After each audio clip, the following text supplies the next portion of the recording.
the oak stand tall, a warrior lurks, sharp tools he hoards. Steel in his claws, vengeance in his gaze. The EDC Squirrel prowls, chaos ablaze. Blades glint, moonlit and cold. Tight hands grip, stories untold. Protect your nuts, the cry he screams. Pocket knives fuel his twisted dreams. Steel and fury, sharp and clean. The EDC Squirrel reigns supreme.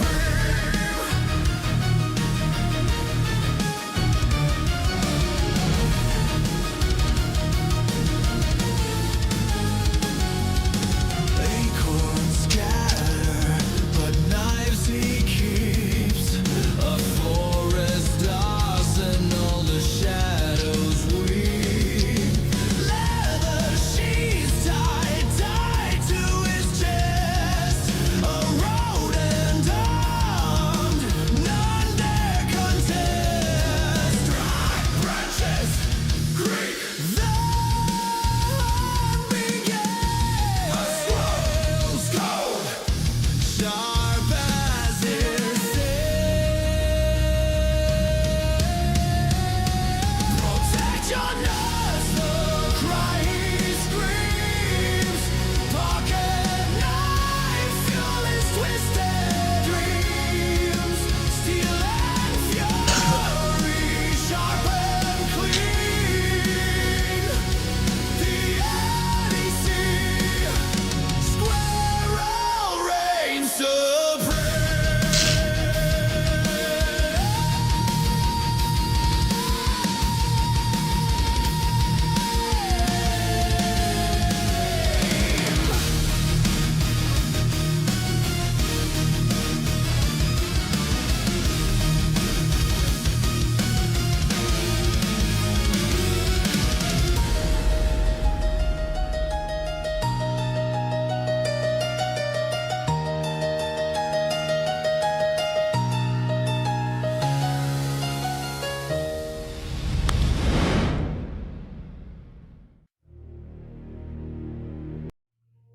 Whoop. Hey, okay, is this working? I think my mic was on. Sorry if you heard me shuffling around a bit, moving things all over the place. But I, I woke up late. How's everybody doing? It's Saturday. This is the first Saturday of the new year. Holy poop. How's everybody doing? How was everybody's New Year's? Hope everybody had a good one. Hey, Morrigan. Pocket. Who else is in here? Terry, Mike. Glad you guys can make it. Waylon, how you doing? Oh, glad everybody can make it. First Saturday, first knife stream of the new year. And let's see. So, what's the plan? I'm not very good at planning. Hey, yes, Sirens, how you doing? So I do have a few new knives that I got over the holidays. I showed a few, I think, last Saturday from Christmas. I still had some stuff coming in that's late. I still have something in that might be coming in today. Hey, Cole Bunny, how you doing? Glad you can make it. I'm just keeping an eye on FedEx. I had a rant yesterday, or last night during my video game stream about FedEx. It's been really kind of irritating the crap out of me. I don't know what it is with FedEx. FedEx is, at least this holiday season, has been an absolute worst. Okay, cameras. Yep, that's my hand. Camera's working. But they have been extremely late, even with like 2-day delivery. I had something that was supposed to be here on the 31st. I'm still waiting on it. I have another one that was supposed to be here also the 31st that is supposed to be coming today if I'm looking at the tracking, and if the tracking's like accurate. So I don't know what's going on with them. Hopefully it'll come in. It'll probably come in. I'll probably have to step off for a bit and go and grab it if I'm lucky. What did everybody get this year? let's see. I heard somebody mentioned the RMX. Pocket got an RMX in yesterday. Pretty sweet looking from what I understand. Now, if you haven't yet, I do have a Discord. I think it should be in the links below. Morgan, if you can throw up the EDC Squirrel Discord, that'd be awesome. Waylon finished 2025 off with a banger, won a T-Cal last Sunday. Huh. What is a T-Cal? Now I'm going to look that up. T-Cal knives. Obviously, there's a billion of them. Ooh. If that splash page is anything to, is any indicator. Oh, oh my God. Those are not cheap. Pretty sweet looking though. What else did everybody get? Uh-oh. Hold on. No, I don't want to print my screen. Stop it. What else did everybody get? Somebody got. Yeah, you know what? It's funny because now I'll go on to that rant about FedEx. FedEx has been crazy bad. The last in fact, within the last month alone, I had 2 that I paid for 2-day shipping, and they came like a week late, and that was even prior to the holidays. Oh no, so yeah, total it would be like about 4 packages from FedEx where I didn't get 2-day shipping that I paid for. Either it was paid for or was supposed to be given by the retailer, which it was. I mean, like free 2-day shipping or this or that. So it's supposed to have 2-day shipping, and FedEx has been so far missing their mark, at least considering that I don't do too much with FedEx, about 90% of the time. USPS, I'd say I can't say I haven't had problems with the USPS, but I've had a huge amount of stuff come from the United States Postal Service, like tons more than either FedEx or UPS combined. So while I've had some issues with USPS, for the majority of stuff, I mean, if you were to say percentage wise, 95% of the time I get my stuff on time, and sometimes I've even got it early. Sometimes I've even had stuff from USPS early.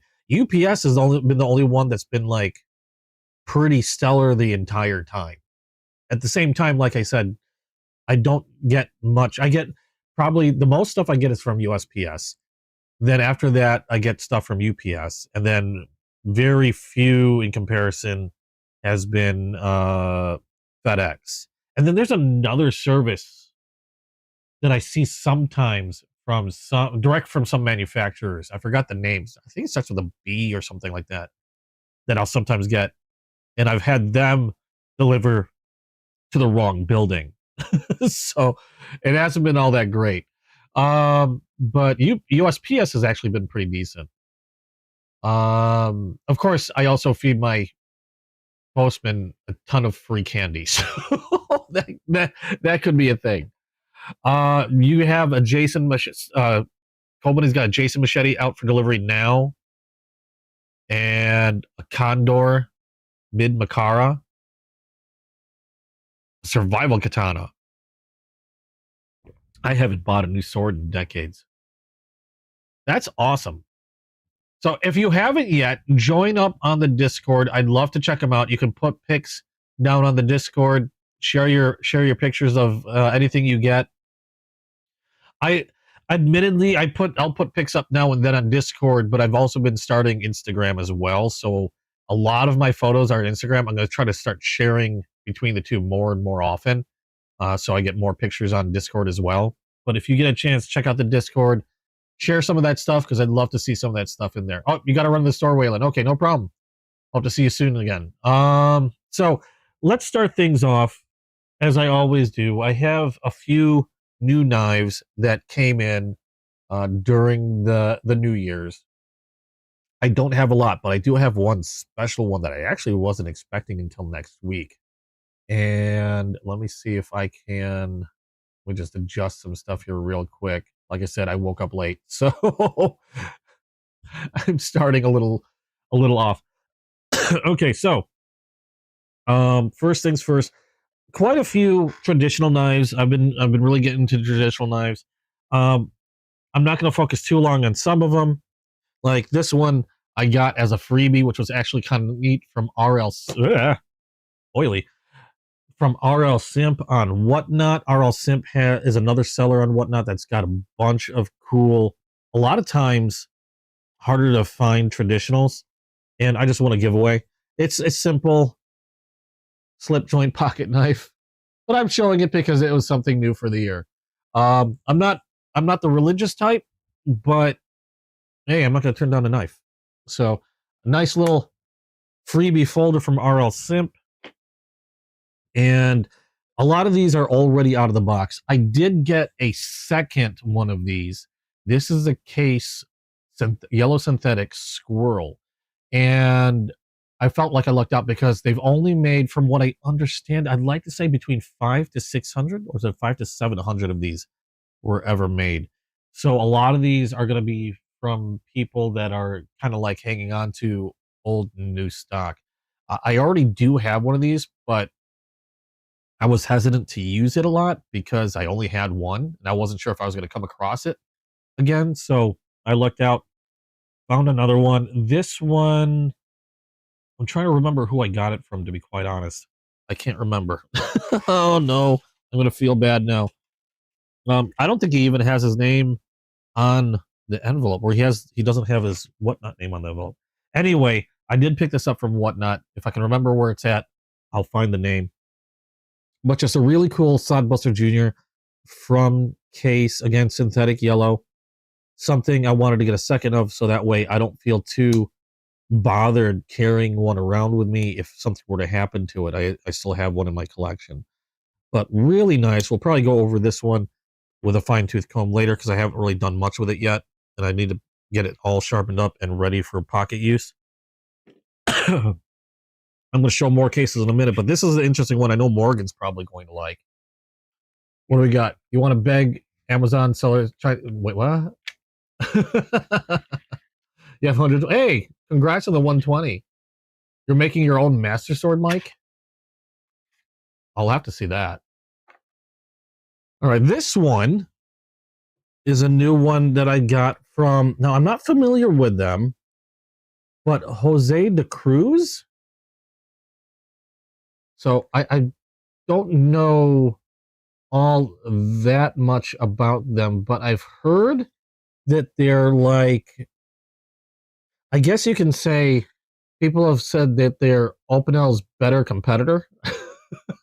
If you're familiar with Opinel, they're a French-made knife, wooden handle, and they have a very unique locking system. Well, not very unique, because apparently this one uses the same thing. But this is a Jose de Cruz. I don't know the name of it. So this is what I'm showing here. Merendira in Brazilian ironwood. And it's also in carbon steel. So it's a high carbon steel blade. So you're going to have to watch out for, you're going to have to take care of it because it can rust on you. But it's very similar to the Opinel. I like Opinel. They're very simple knives. They're not like hard use knives. They're not, you're not going to be chopping down a tree.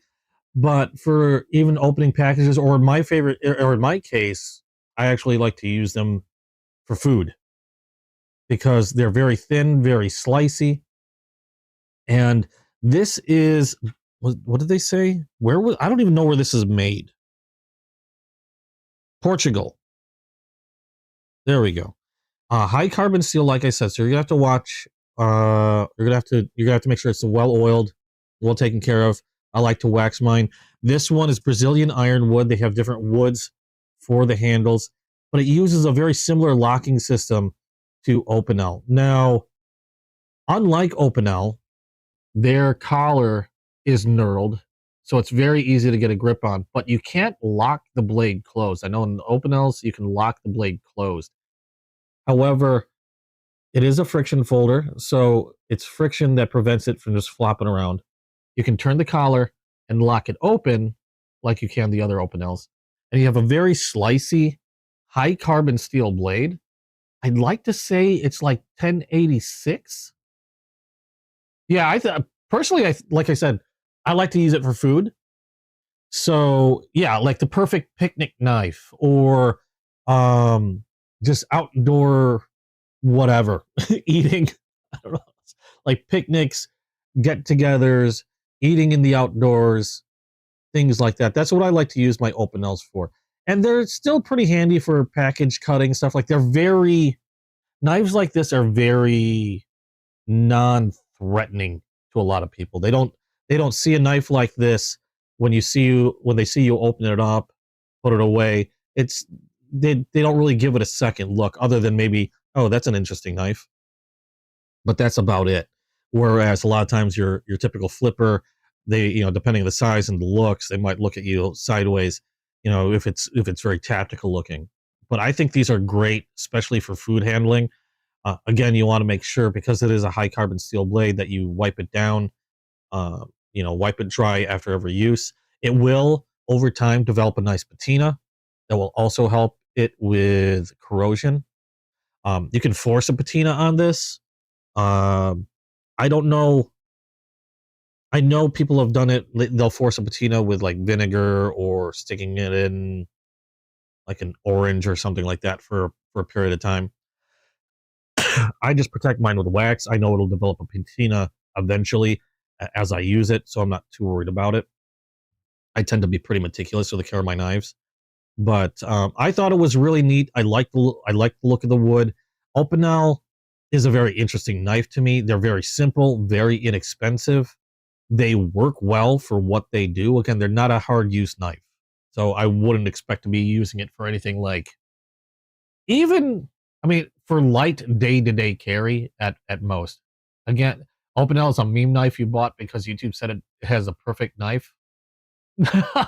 I think they're great because they're very slicey, especially the high carbon. You can get a nice, good edge. They're very easy to resharpen. They might not hold their edge as well as some other steels, but again, if all you're doing is food prep with it, or light package work, it's going to be more than most people probably even really need. But I think they're fantastic. It's a love-hate thing with Opinels, I know that, and it probably would be the same thing with, obviously, the Jose de Cruz. People, you either love them or you hate them. I like them because of their very simplistic nature, and they work, and they're inexpensive. I don't. How do I put this? I don't ever have to worry about them. Yeah, high carbon is great, and the only downside, obviously, to high carbon is, trying to keep it from rusting. If you're good at taking care of your knives or wiping them down after every use, you're golden.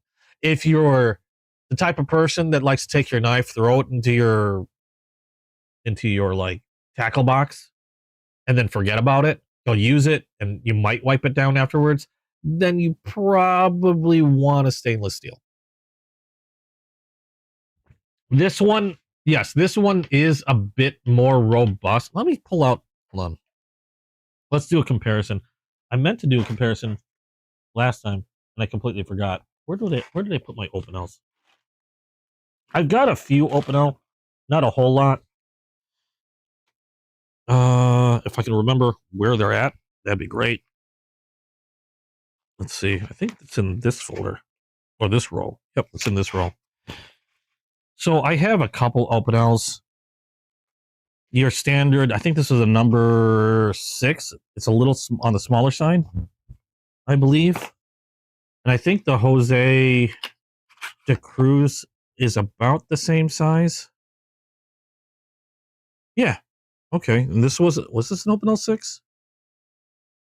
Oh no, I'm sorry. Number 8, not a 6. So here we have the Opinel. Now, the interesting thing, like I said, the Opinel you can lock closed, whereas the Jose de Cruz you cannot. Your standard wood on the Opinel is going to be beech wood. However, you can get them in other woods if you don't mind paying a slightly higher price. But they're going to be roughly about the same. I believe the Jose de Cruzes are a little bit more expensive. So, but I think they come up with, I think they use more expensive woods initially as well. Now you can see differences in the handles. The Opinel is a little bit more shaped, I guess you could say, where the Cruise is much more neutral in shape. Again, there's the knurling on the locking collar. Blade wise, they're pretty darn close. The Jose de Cruz has a bit of a wider blade than the Opinel. Now, the Opinel in this case that I have is a stainless steel, whereas the Jose de Cruz is a high carbon. I can't recall what they use for the stainless. I'd like to say it's like a 420 or 440. I can't recall, but it is a stainless steel.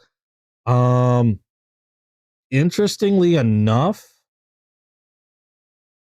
the Opinel looks a hair thinner. Now, I don't have a like measuring device that I can get a very definitive answer, but at least eyeballing to me, just a hair thinner. It depends. If let me take a look at the steel. Now again, high carbon steel, it's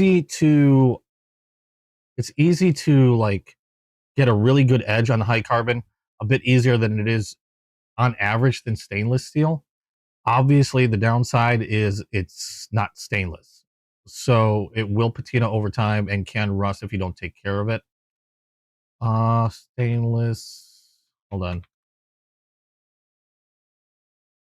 Their stainless, Opinel stainless steel is. They're not going to tell me. Oh, okay. Oh, actually, no, it is not a 420 or 440. They use a Sandvik 12C27 modified stainless steel for the Opinels. That's not an Opinel I'm touching. What is this I'm touching? Those are tweezers. Get out of there. 12C27 on the Opinel for their stainless steel. They do offer high carbon versions as well on the Opinels. I tend to prefer stainless steel because a lot of times, especially when I'm dealing with cutting food, admittedly, I might, I'll dry my knives off. I tend to try to be pretty meticulous, but every once in a while, I might miss something, and I just prefer I guess you could say, the peace of mind of not having to worry if I don't, like, if I miss a spot or two. This one, of course, like I mentioned, I'll have to be a little bit more careful with. Um, but it's really up to the end user on which steel they prefer, because they'll both perform really well. If you take good care of your knives, I don't think you'll have a problem with either. I believe these tend to be more expensive primarily because of the wood and possibly the fittings cost maybe a little bit more, but I'm pretty sure part of it is due to the wood. So these will tend to be a little higher priced, unless you want to compare it to something like this. This one's also a number 8, except this one's a number 6. I'm sorry, this one's a number 6. This one uses a premium wood. This one's from Opinel. I can't remember the wood. I have to look up what I bought. It does have, again, a stainless steel blade, except a much higher polish. Something like the premium Opinels are going to run you probably around 30 some odd bucks compared to your standard Opinels, which run usually around 15 bucks. But you can see it's a much higher polish on the blade, very slicey. These things are insanely sharp. I can shave with these guys, and again, higher end premium wood. I can't remember if 6 is the smallest you can get with a locking collar, because after a certain point, they stop having locking collars and they're just friction folders. But that's my premium Opinel. Those are the only 2 Opinels I own. But I thought this was an interesting get simply because it was very similar to the Opinel, high carbon. I just like the look. I like the wood. I have a thing for premium woods. They're very pretty, in my opinion. But you do have to take care of it. This one's already been waxed. I made sure to oil the pivot, wax the blade, and then I still have to record it into my collection and then I'll probably use it for food prep. I actually prefer it over a lot of. I prefer using things like my Opinel over. I'll probably keep this one out and use that more often. Over like your standard serrated steak knives. I actually kind of, unless they're brand spanking new, I kind of hate those things. From those knife sets that you can buy, unless you buy a really high end knife set. Yeah, the number 8 should have a locking color. I think they go down to, it's either 6 or possibly number 4 is the last one that has a locking color. I can't recall. And then anything smaller than that no longer has a locking collar because I don't think it's actually feasible at that point. Now, other knives that I did get, these are already unboxed. Oh, I'm gotta move the case because I was in the process of getting these cleaned. Now, I can't recall if I showed these last week, but I'm gonna pull them out anyway. Last week, I got my first muskrat in 6.5 carbon steel. I'm pretty sure I showed that last time. And then I had my first sow belly. 2 new patterns that unfortunately now I'm getting hooked on. Oh, I think I did mention these. Got this as a present from Chasing Blades. This one is a actually hard carbon steel trapper with a pocket clip. Normally my trappers, when I get them, I don't have a pocket clip on them. But I found that the pocket clip is really neat.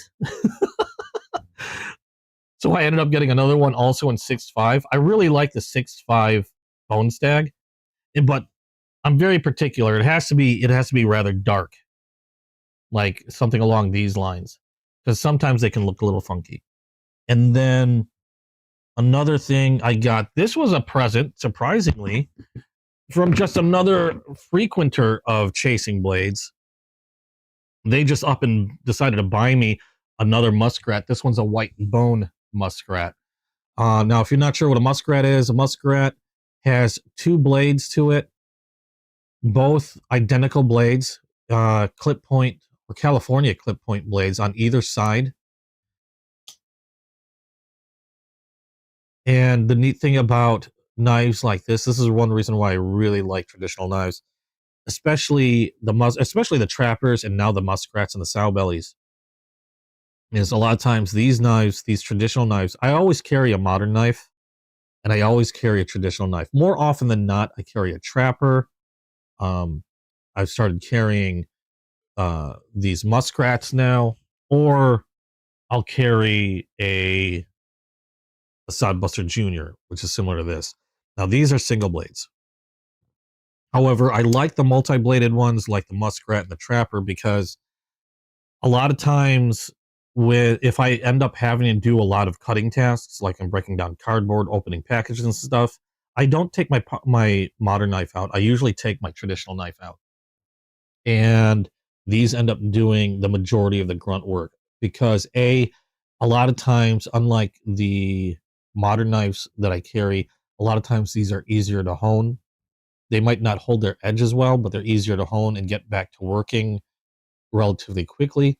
Also, in a case like the muskrat or the trapper, as I'm using this, if I find out I end up doing a lot of work with it, and then this one starts to dull throughout the day, I simply can move on to the next blade, and I'm back at work doing what I need to do. And I don't have to worry about taking a break to strop, or like I don't always have a strop with me. I can continue working. I have another perfectly sharp blade that I can use, and I can just keep on doing what I need to do. But that's another reason why I like these multi-bladed ones. This one is a white natural bone muskrat, which I really like because of the unique look you'll get from bone. No two, even from the same series, like 6.5, no 2 6.5s are going to look alike. No 2 white bones are going to look alike. And I just think that the natural bone looks absolutely beautiful, especially with these sow bellies. This one's an antique bone. I'm pretty sure I showed this last week. This one's a 3-bladed one. You got your clip point. You have a Warncliffe or sheep's foot, actually, style blade. And then for the third, you have a pen blade. but just really handy knives. I'm going to start doing more videos, I think, on some of these because I don't feel like I do enough videos on these. Most of the videos I do tend to be on modern knives because that's what a lot of people tend to like gravitate towards, especially new collectors and such. And then like I said, we got the trappers, which I just absolutely love. This one is a carbon steel as opposed to stainless steel. You got your clip point, and secondary is a spay blade. Sometimes you might have variations on the secondary, but these are unique because they have a clip point, which they don't have all the time, or not clip point, a pocket clip. So you don't exactly have to have these in a slip or anything to carry them. You just use them like you would any of your moderns. What pattern is that 3-blade? This is called a Tony Bose sow belly. They call this a sow belly because of this little, I guess you can call it belly that they have there. It's kind of similar to a Stockman. Stockmans have 3 blades as well. I don't know if I have a Stockman that I can show in comparison. Hold on a second. I think I do. I can find it. I thought I did. No, that's not it. I know I had a Stockman sitting around. Here's a Stockman. This is a Stockman. This one has 3 blades as well. These are also very popular to carry. Now you'll notice the sow belly is a little thicker on the scale, has a much more pronounced belly to it. They call it a sow belly because I guess the shape resembles the belly of a sow, whereas a Stockman is much more thinner in comparison. I believe this is a Rough Rider, I think, in yellow bone. But you can see the difference in the sow belly. A Stockman, a lot of times you'll hear people call these Tony Bose sow bellies because Tony Bose is the one that designed these. Otherwise, the similarities, you got 3 blades. This one has a clip point, also with a sheep's foot, and I believe penknife as well. So really the biggest difference on these is just going to be the shape of the handle or the body. Now, one thing I do like about these sow bellies over the Stockmans is they are a bit bigger or wider handle, and that sow belly curve feels really good when you're holding it in your hand. It kind of forms or fits really well. It's nice and ergonomic in the hand because of that curve in the handle compared to the Stockman. Stockman being a bit thinner, it's a lot more straighter, doesn't fill the hand like the sow belly does. Still a really nice blade though. Stockmans are also very popular. I got into, this is my first sow belly. I actually have a couple more coming in, but I got into them because Mike from Whatnot, it's his favorite knives are the muskrats and the sow bellies, and seeing as I didn't have any in my collection, I wanted to give them a try and take a look. So I picked one of each up, and now I really like them. Probably one of the bigger mistakes I've done is check out a knife I've never seen before, because then now I really like it. But these are all the traditional knives I've gotten over the holidays. More coming in, unfortunately, like I said, just a bit late. European country. Wait, what? Maybe it was from some Europe. Surprised the number 12 has a locking collar. I expected it to be banned in France.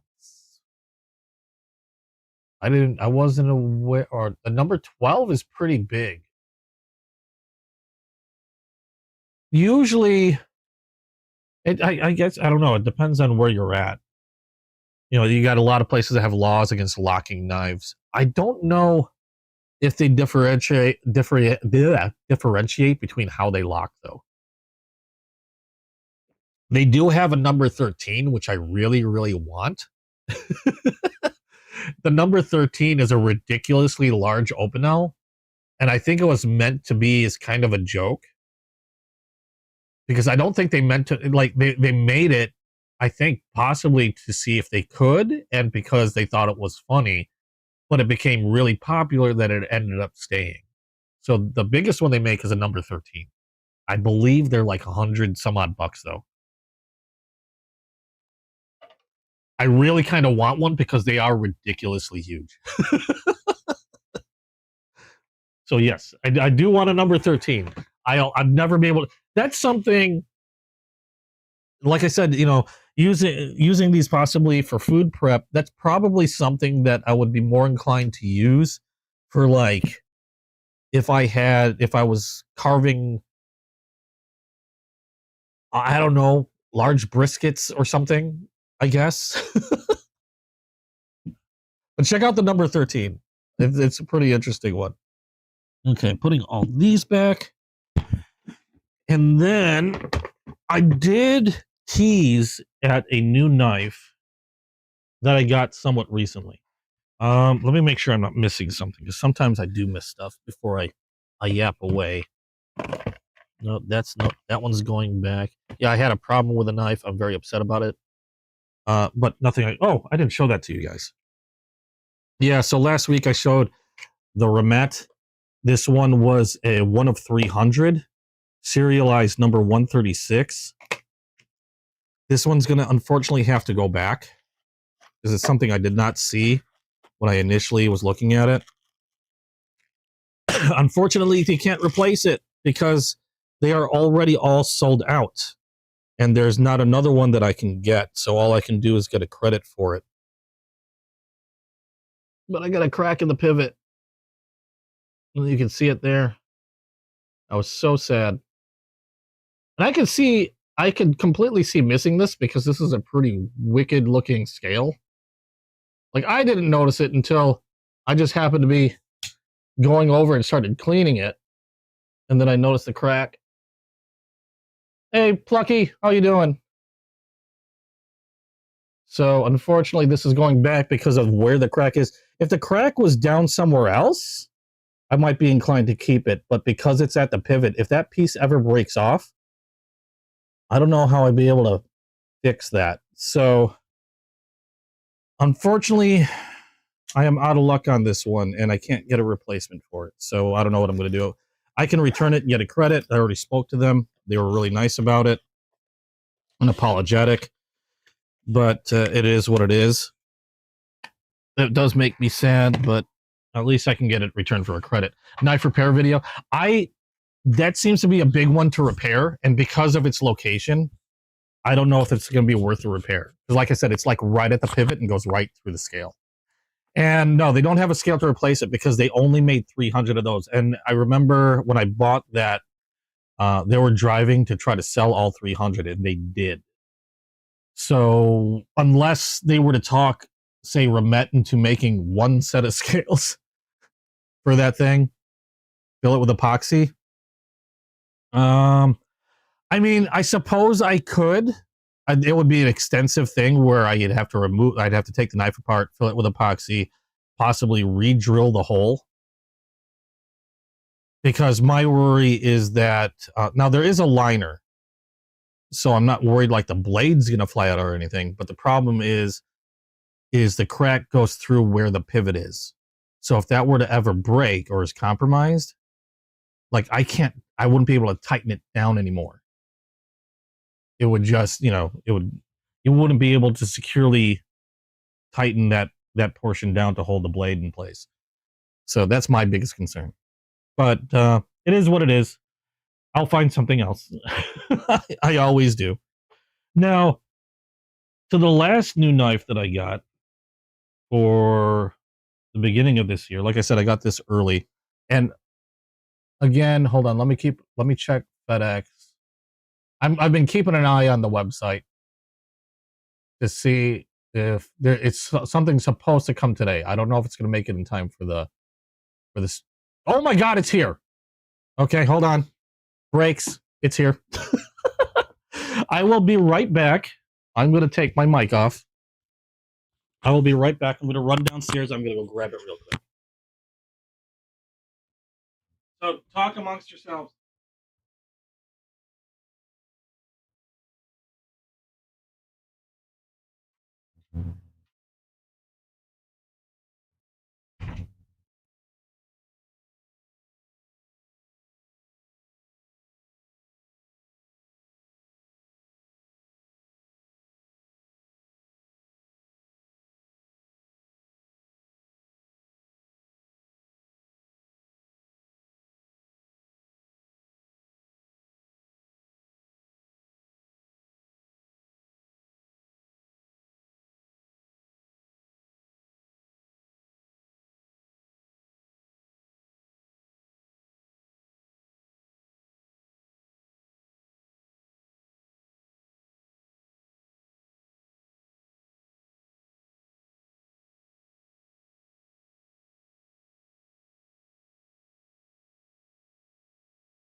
Slowest elevator ride ever. Let me throw this mic back on. But hey, it came in today. Now, I'm not going to open it right away because it just came out of the cold. So I'm going to give it some time to acclimate. It doesn't feel super cold, but I'll give it a few minutes. So not exactly on time, but at least it got here. And I just realized that 2 of the times that I've had FedEx come in like super late, it's been from Tennessee. So I don't know what it is from Tennessee. Yeah, I could just put that knife on display, but I don't know. I'm debating. I've thought about it, just keeping it. Maybe if there's a way or have the time to do the repair, I might do it. Because to be quite honest, I do like to use them now and then, but I'm like not. I wouldn't be super upset if it just sat in display. It just sucks that it's got a big crack on it. Okay, so I can stop staring at. I get another one to be delivered tomorrow. I don't know what that is, but unfortunately, I didn't even get my capture card yet. Bastards. I'm still waiting on my darn capture card, and I know that's coming via FedEx. That does not make me happy. Oh well. Okay, so since we've got to wait for that one to acclimate to the temperature, I'm going to show you the knife that I've been kind of teasing you guys on. So if you're looking at the Discord, either the video game channel Discord or the knife Discord, I was teasing about a really cool knife that I didn't expect to get until next week. And that is from Concept. Now, the box is a little but I don't care. I never get a knife with the intention to resell. I do keep a lot of boxes, but a lot of times I keep a lot of the boxes because they come with neat stuff that I want to keep. So, this one is from Concept. This one, this one I saw, and it's not normally something that I would be carrying around because it is a somewhat larger knife than I typically carry. Normally I stick with 3 inches or less. But I mean, those knives are massive. Don't get me wrong. 3 inches is huge. You know that. But once I set eyes on this thing, I had to have it. It happens with a lot. Now, as you can see, this does come with a set of Omega springs, which is really thick Omega springs, thicker than I'm used to seeing. Like, normally, I don't recall Omega springs, ever seeing Omega springs that thick. I mean, these are some heavy duty ones. So it is a crossbar lock knife, and that's it. That's in there. I know we got a cloth in here and stuff. Leave that in there so I don't lose it. But a lot of times that's why I end up keeping the boxes. A lot of times they'll have some extra neat stuff in there. Excuse me. But this one is called the Concept Eagle Strike.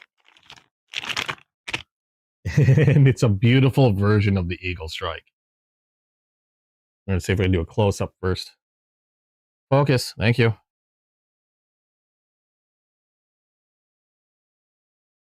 There we go. Titanium, knurled titanium scales done in lightning strike anodization. We have Concept's Damascus, raindrop pattern Damascus blade. There we go. You can just see the Concept logo on the blade.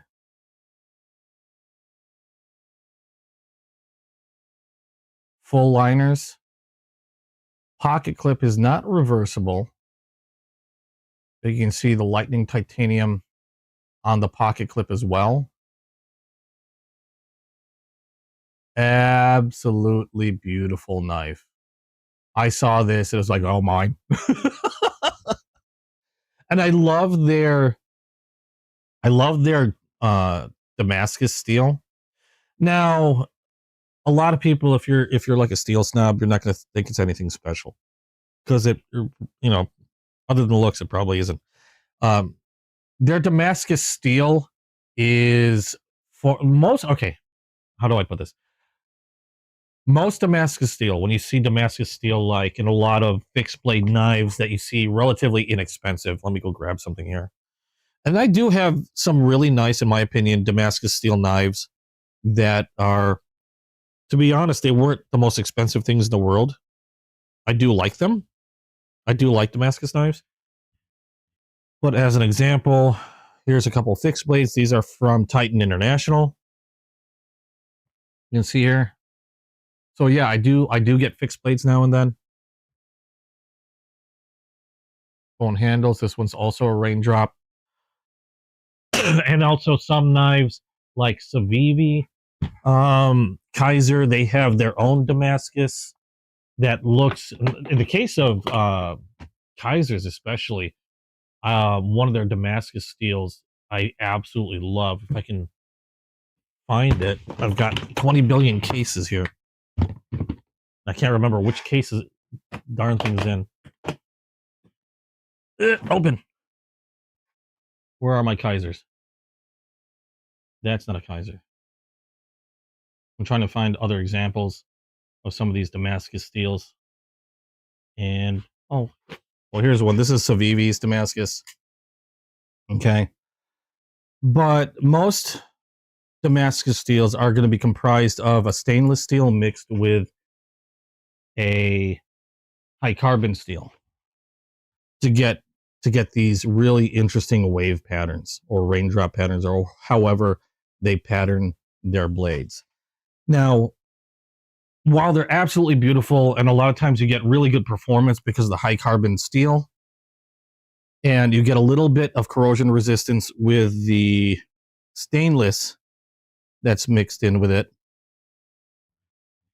you still need to take really good care of the blade because they can be prone to rust if they're not, well, obviously well taken care of, like oiled or waxed or what have you. Where did I put that knife? That's going to bug me now. Oh, wait, no. I put it as part of my rotation. I have to show that one because it's absolutely beautiful if I can find it. I just don't know where I put it. Because I know I have it probably in a pile. But it's probably one of my best examples of a really neat Damascus. God darn it. I put it somewhere. Now I can't remember where I put it. It should be with all my other carry stuff. I'll have to find it later. Anyway. So this one is different because Concept likes to use... Yeah, you got to take care of your Damascus. Concept uses two different stainless steels for their Damascus. And the neat thing about that is because they're both stainless steel, that's a little less to worry about when it comes to the care of the knife. Obviously, even stainless steel can, get rusted if they're not taken care of, but it's just less of a worry. And that's one of the reasons why I really, really like Concept's Damascus. I can't really remember what exactly it's made out of, but I believe it was like a mix of, where was it? 440? Hold on.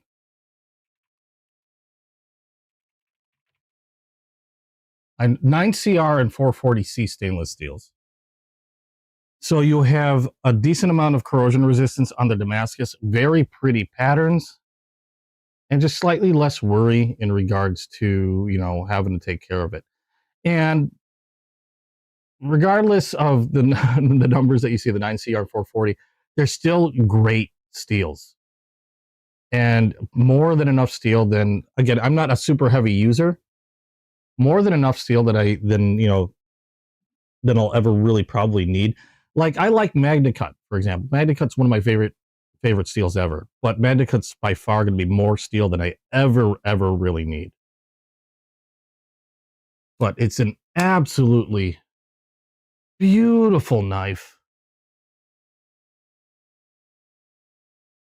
And I just love that anodization as well as the texture on these scales.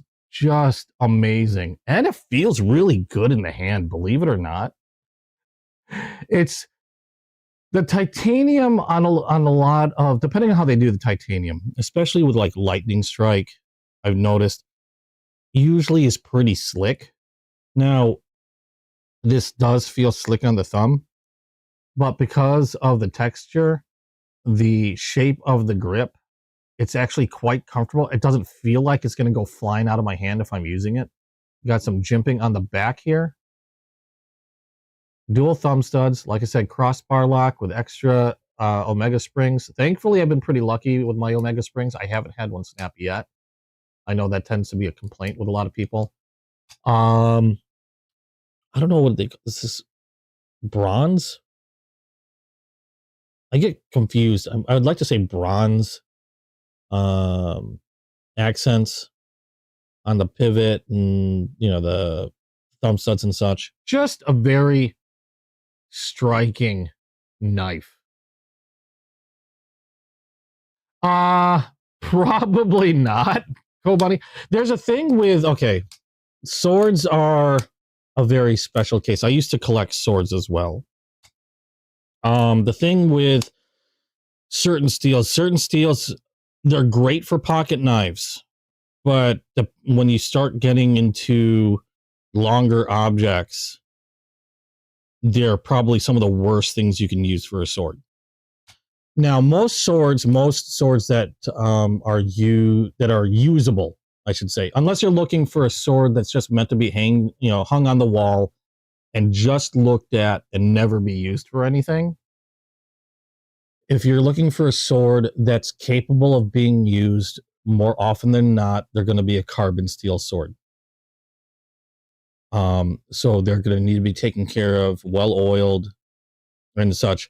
But that's because steels like that tend to be super tough and can take a beating. Stainless steels tend to be harder, and because they tend to be harder steels, they become more brittle. Now, in the case of a pocket knife, even a pocket knife of this size, stainless steel is perfectly fine. In fact, stainless steels are great for knives, kitchen knives, and things like that. But once you start getting to a blade length of about, I'd say larger than 12 inches was often thought of when I was collecting swords. Once you start getting into those longer knives, the hardness of stainless steel starts to work against the blade. Because they're so hard, they're so brittle that they can very easily snap under even a simple swing. And I've seen it happen where somebody's playing around with a stainless steel sword. Now, I don't know the composition of the sword. All I know was that it was a katana that was made out of stainless steel. It was meant to be a wall hanger. It was something that was meant to be a decoration, nothing more. And somebody swinging it around, and they didn't even strike anything, just simply swinging it at speed, snapped the blade right at the, I'm going to say hilt because I'm forgetting my words. And there was even a famous video of somebody on, what's that shopping network? I forgot the name of the shopping network. There's a few of them. It was the biggest or bigger one at the time. But they were selling like these inexpensive ninjato katana, straight bladed katanas. And the guy's doing, he's selling, he's talking about the swords. He pulls one out. He's like, yeah, they're really good. He bangs it onto the table that the display that the swords were on. He banged it against the table. It snapped, and the blade hit him, and apparently hurt him pretty well. Yeah. Okay, so you remember the video. That's because that sword was well, first of all, it was a cheap ass sword. Secondly, I'm pretty sure it was also stainless. I believe. I think I remember it being stainless. But yeah, you don't want to use. And as much as I love Magna Cut. Magna Cut is probably my favorite steel, my favorite metal for a pocket knife. I think would be horrible for a sword. It's got good toughness for a pocket knife. It's got great toughness for a pocket knife steel. But that's because you're using it for pocket knives. You're using it for something that's not very long. At most, I think probably like maybe a 4 to 8 inch blade, perfectly fine. But yeah, most katanas are going to be, and even machetes are going to be like your carbon steels. They're gonna have a high amount of toughness. They're not going to be super rigid. They'll have some flex to them. The downside is they're not stainless, so you do have to take care of them to help prevent rust. But that's because they're meant to be used. And if you have something like stainless steel, it's just going to be too brittle to have any real use, except for maybe the very smallest of like machete. Possibly could use it for maybe an axe head, but I'd be so worried about the brittleness in comparison. I don't mean brittleness like they're just going to shatter with every hit, but in comparison to carbon steels, if you're to compare the two, they're definitely more brittle than most carbon steels. Yeah, the most you can find possibly would probably be some choppers in Magna Cut, and that would be that would also be a very expensive sword to buy because of the sheer amount of steel you'd need for the sword, and even an axe head would be pricey. The biggest, I guess, the thickest knife that I have that's got Magna Cut would be. Where are you? Actually, one of my favorite knives too. This is a narwhal from Concept. This one is a chunky brick of Magna Cut. I also love the knife shape. Blade shape's awesome. Usually you'll find Magna Cut in very slicey, thin blades, like for example the Bel Air. Very thin stock, but very slicey. You can get amazing edges. I've got 2 Spydercos that are in Magna Cut. Again, I love Magna Cut, but I'd never want a machete or sword in Magna Cut. Oh, you'd just be asking for trouble, and it'd be a waste of money once it snapped. I would cry. I would cry. Would a brittle blade cut flesh? It depends on the blade. Although I know a lot of people swear by carbon steels because the fact that you can get a really great edge on them, and they're relatively easy to rehone and get back into working sharpness very quickly. Carbon steels tend to hold their edge a lot, or I'm sorry, stainless steels have a capability of holding their edge a lot longer. So there's a lot less need to, like, say, resharpen or rehone in comparison to a carbon steel. So if you're not somebody that likes to do a lot of sharpening, you want your edge to stay sharp and or your knife to hold its edge much longer between sharpenings. Generally, stainless steel is going to be the way to go. It all depends on what you're doing. If you're somebody that does a lot of sea diving, you're going to want something like Magna Cut LC200N or is it H1? I think is a new one from Spyderco. That's like nearly nigh corrosion invulnerable practically. So yeah, if you're finding yourself in a lot of environments where there's like seawater or just it's being left in water all the time. Stainless steel is definitely the way to go. Carbon steel is just gonna basically disintegrate. So it's all dependent on what you plan on using it for. I do all my own sharpening, so I can go either way. I prefer stainless steel myself because I live in the Midwest. So I go from extreme heat in the summer to extreme cold in the winter. And if I'm headed out, especially in the winter, and it's really cold, I head out, and then I'm going from a cold environment to a warm environment, depending on where I'm carrying my knife. Usually, if I'm carrying it in my pocket, it's no big deal. But if I have a knife in my pack gets really cold, and I bring it into a warm environment, there's a chance that moisture can condensate on a cold, on the cold steel, and then cause corrosion. So I just prefer something stainless steel as a peace of mind. Obviously, I don't mind getting carbon steel blades. I have a lot of carbon steel blades. I have carbon steel swords. I just have to make sure that I take better care of those. And yeah, again, I like MagnaCut. I love MagnaCut. But for most people, your average user probably is never going to tell a difference.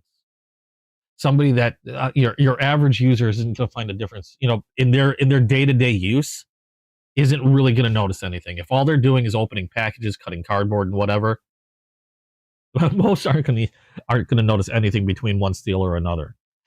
Aside from maybe whether one corrodes faster than another, or they have to sharpen one or more often than another. Most people aren't really going to be able to tell. I've gone down that steel rabbit hole, which is why I like MagnaCut. It's because I made the mistake of doing a deep dive into steels and stuff. And MagnaCut is one of the best all-around steels in terms of edge retention, toughness, corrosion resistance, ease of sharpening, things like that. It's probably one of the best, if not the best, all-rounders. Is it the best in terms of holding its edge? No, it's not. But it's really good at it. Is it the most corrosion resistance? Surprisingly, no. But its corrosion resistance, I don't know why I picked this knife up as an example, but surprisingly, corrosion resistance for MagnaCut is pretty friggin' high, which is why Spyderco uses it for their Salt series. They also started using H1 and LC200N, which I believe LC200N and H1 even have better corrosion resistance than MagnaCut does. It's really high, but it's not the best. But when you take all those traits, MagnaCut has they're basically a really high score on all those traits all around, for the most part. Yeah, 99% of the tasks you do not need MagnaCut.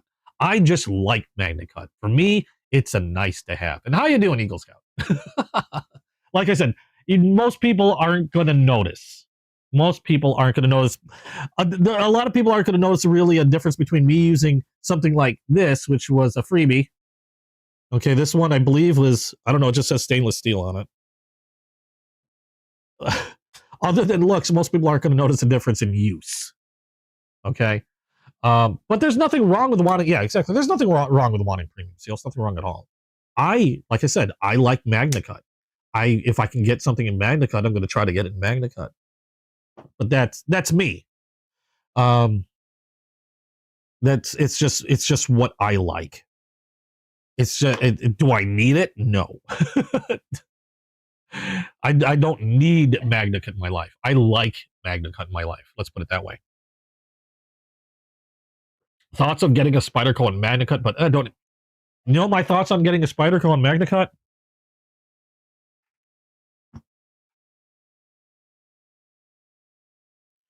There are my thoughts on getting Spyderco and MagnaCut. These were the two Spydercos that I've got. The first two Spydercos I've ever gotten. And it's taken me years to finally decide I'm going to get a Spyderco. And the reason why I went with MagnaCut over anything else in Spyderco's line when I first got them was because, again, if I was gonna get my first Spyderco, knowing that even though at the time I thought they were pretty ugly knives, but knowing how much people liked them, there were a lot of people that backed them. They had a great reputation. They know their steels. They know how to make the best use of the steels that they use. I wanted to go with some of the better, I didn't want to go with something super cheap. Obviously, I didn't want to go with something super specialized, like say K390 gets raving reviews on the type of steel, but it's not very stainless, if at all.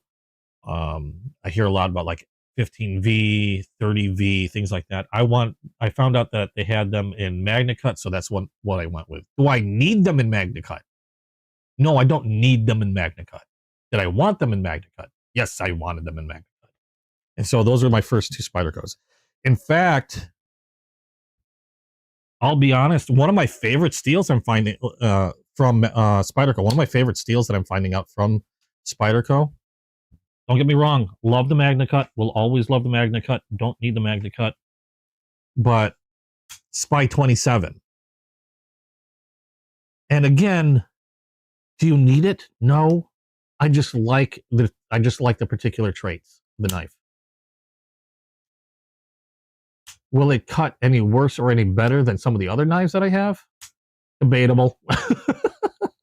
Very debatable. But I like their Spy 27. You could probably save a little bit if you can't, if you want a good steel that's not MagnaCut. You want to know a guilty thing? I have to do a video of this. Hey, I'm Mind of Milton. I still have to do a video of this. I haven't done a video yet because I'm still doing testing.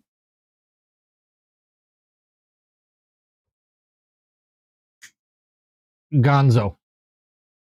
I am still doing testing. I was going to do a video when I first got this knife, but I decided to hold off, and I wanted to carry and use this knife a lot more in comparison to my Spyderco Delica 4, which for some odd reason I'm not flicking out right now. There we go. And so I decided to wait until I've had a chance to carry and use these a lot. Now, this is a Spyderco 4. This is in Spy 27 steel, their proprietary steel. Runs a little over $100. This is a Gonzo clone. Now, there's a big difference between clone and counterfeit. This is a clone. This is not a counterfeit. Gonzo branded Gonzo clone of the Delica 4. Obviously, there's some differences. This is done in 420. Is it 420 H? No, 440C steel. So what a lot of people would consider to be a lesser steel than Spy 27. And so I've been using, you can tell I've been using it actually quite a lot. A few scratches now coming up. But I wanted to put this through its paces before, I changed my mind, decided I want to put this through its paces before I made a video, like a dedicated video comparing the Spyderco to the Gonzo. Because the Spyderco being over $100, the Gonzo is less than $20. So, but I hear a lot of good things about the Gonzo. So I had to check it out. They're like, I think like, what was it? $17, $18 total. I think I paid for this, where I believe I paid around roughly $115, $120 for the Delica 4. Now, like I said, I'm still going through the paces. Still been using these two quite a lot in cutting cardboard and other tasks and whatnot. Initially, I can tell you a few things right now in regards to the Gonzo. It's not bad. It's actually surprisingly not bad. I mean, when you think about it, 120 and then like, $18 or whatever. It's not bad. Now there are a lot of differences. It's not as good. It still feels decent in the hand. It doesn't feel as good as the Spyderco. The Spyderco feels to me, actually a lot better. Part of the reason is how they did the scales. Part of the reason is like the ramp up on the blade, the shape of the blade. I do wish the Spyderco had a finger choil like the Gonzo does, but it has a little shelf there that acts kind of like a finger choil, so it's not too bad. Finishing wise, the Spyderco definitely outdoes the Gonzo in terms of like spit polish and QC.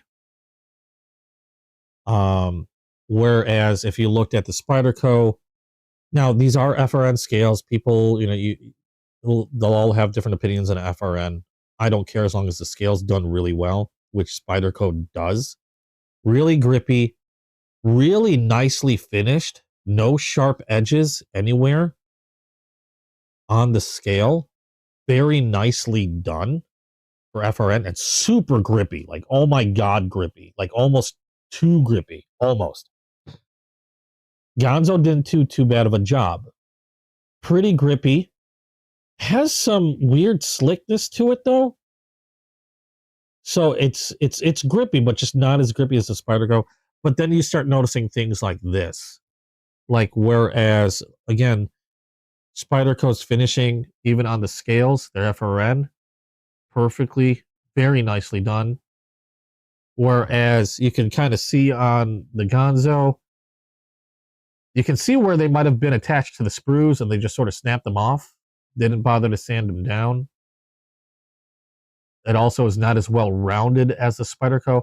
Now, the edges were rounded, but it's a much more of a sharper angle to the edges of the scale, which kind of like, but doesn't add to any comfort. It prevents it from having any real sharp edges, but it's just not as comfortable as the Spyderco. And again, you've got some like unfinished, like if I had some very light sandpaper, I could probably sand those down.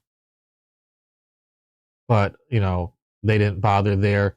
Also, things like, if we were to close these up, now the Spyderco is very nicely centered in the well, whereas the Gonzo is off a little bit.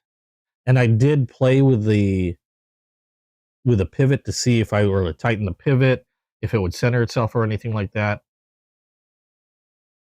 But it's pretty much solidly there.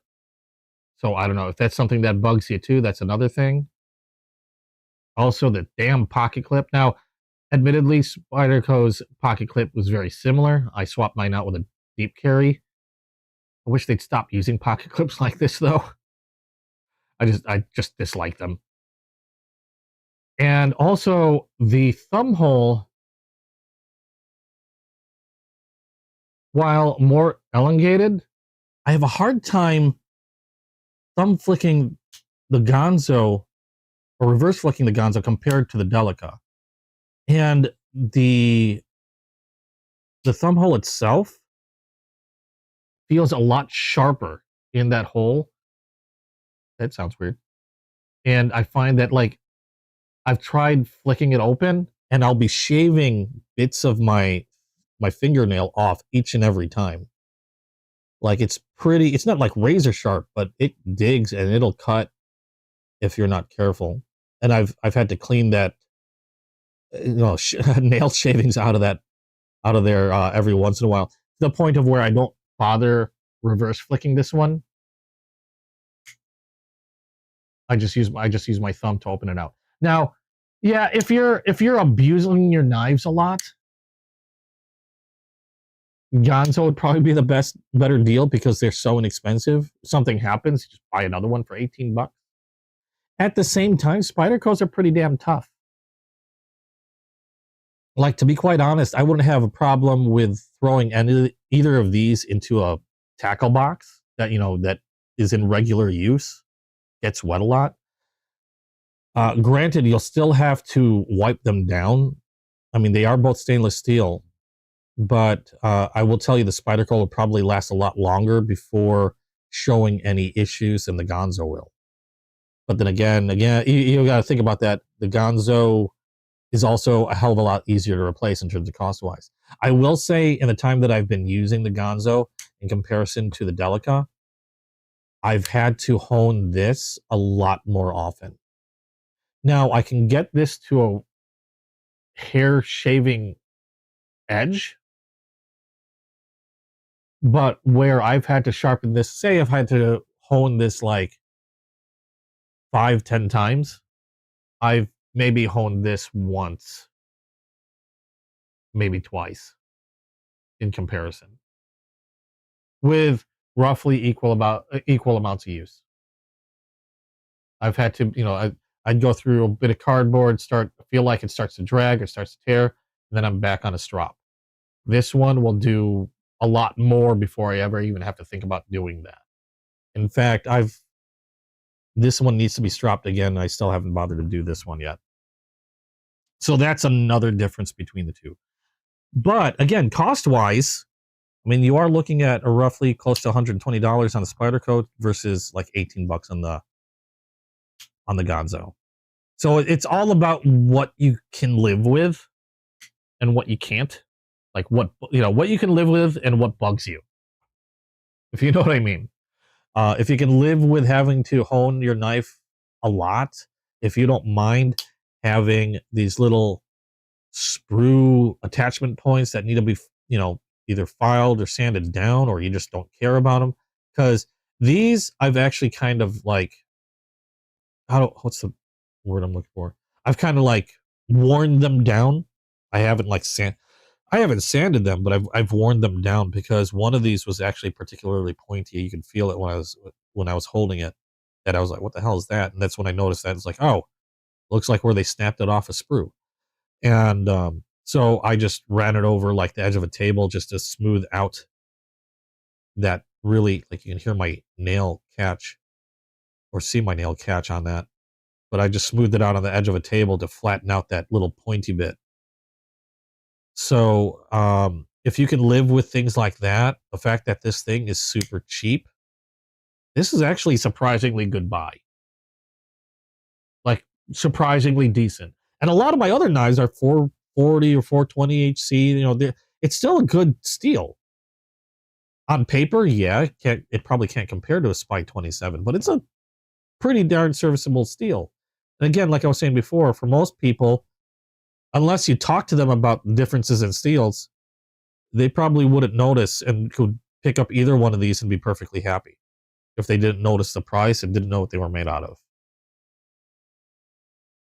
Also, this will be the type of knife that, admittedly, in a situation where it needed to be done, oh, we're in trouble. Quick, hand me a knife. I need one. I don't have a knife. Wait, I've got an extra knife. Here you go. I would toss them the Gonzo. I would toss them the Gonzo, knowing that I still have my nice Spyderco in my pocket, but they still have a decent knife that they can use, but I'm not going to cry about if I never see it again. So I'll just get another one for $18. So a good handoff knife if you need to hand a knife off to someone that you're not sure you're going to get it back anytime soon. So there you go. So there, a quick comparison on Gonzo and Spyderco there. I know I completely segued off whatever the hell I was talking about earlier. I was talking about the concept Eagle Strike. This thing, friggin' beautiful. Oh yeah, we were talking about steels because this one's a 9CR. What was it? 9CR and 440C stainless mix for their Damascus, which is absolutely amazing looking in the raindrop pattern. And the titanium scales on this just blew me away. I had to get my hands on it. Now, this is about $9,000. No, I'm kidding. No. Surprisingly, this is not that bad. Actually, I forgot how much it was. Hold on. Let me look at Concept's website. I know you guys can probably look it up just as fast, but let me look for you guys. No, if this was like in excess of $500, I would have dipped this in bronze and put it in a display case with a plaque and laser security. After a certain point, like this one, I'd actually still carry and use. But after, like, I hit a knife that's like over a certain amount, and I start to be in like, I don't know if I'm gonna ever let that leave the house. These are on Concept's website, these are sold out. But they are running about 180 on their website. I got this one on Whatnot from Going Gear. I don't believe I paid that much. In fact, I got it at a pretty darn good discount, but regular price on this from Concept's website is going to be about 180. I made a mistake.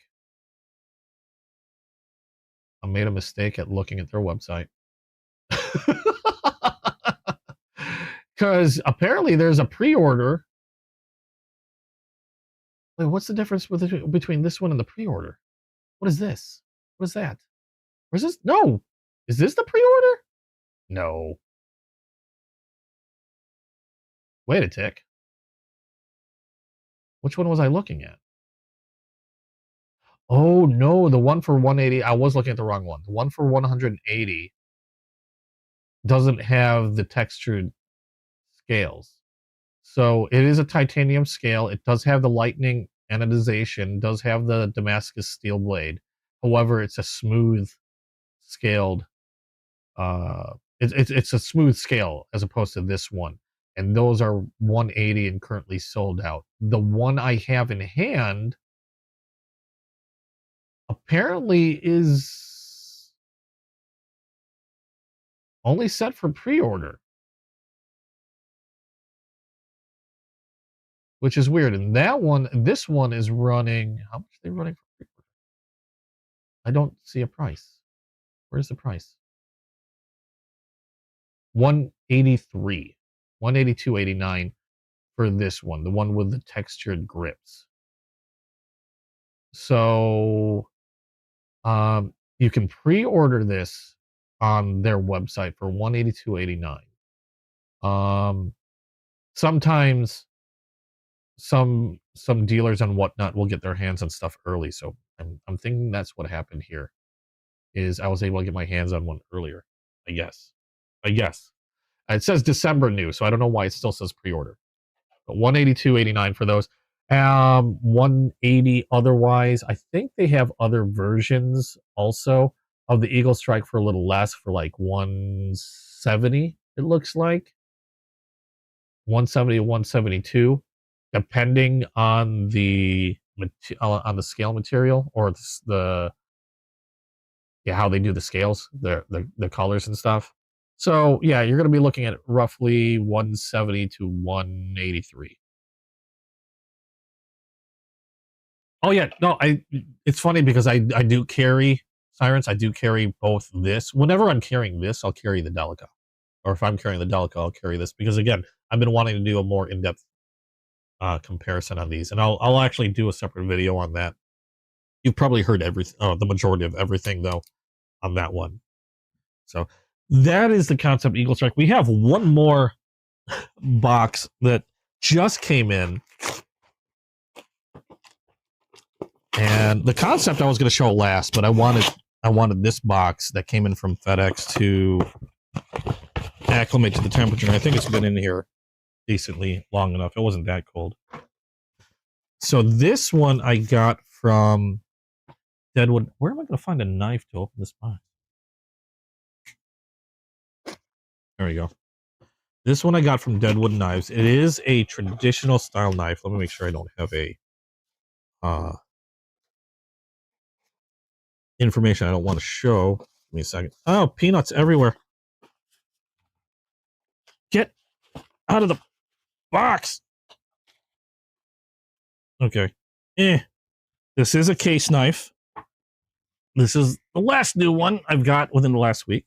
Actually, just today. This is the one that came in FedEx today. Great. Now we've got peanuts everywhere. And this, again, is from Case. Let me close this before I cut myself. Yeah, I mean, surprisingly good knife, the Gonzo. I mean, I love my Spydercos, don't get me wrong. But if you don't want to spend a lot of money or don't have a lot of cash, this will actually serve you pretty well so far that I've been finding. I'm waiting to see if it falls apart on me. I've actually even been tossing them around. Something I don't normally do. Because I tend to be very careful with my knives. I don't just drop them or toss them on the ground or whatever. But Those two I've been doing that. This again from Deadwood. This comes in a jewel box case. Oh, I can't wait to see this one. So we got a jewel box clamshell. And this, I've only got maybe one or two others that come in a clamshell like that. The other one is my squirrel knife.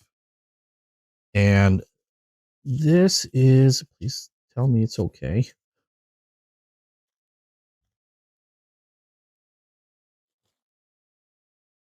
Oh, this is the Indigo Roses Muskrat drum case. That's pretty. Now, this is indigo bone. This is dyed bone.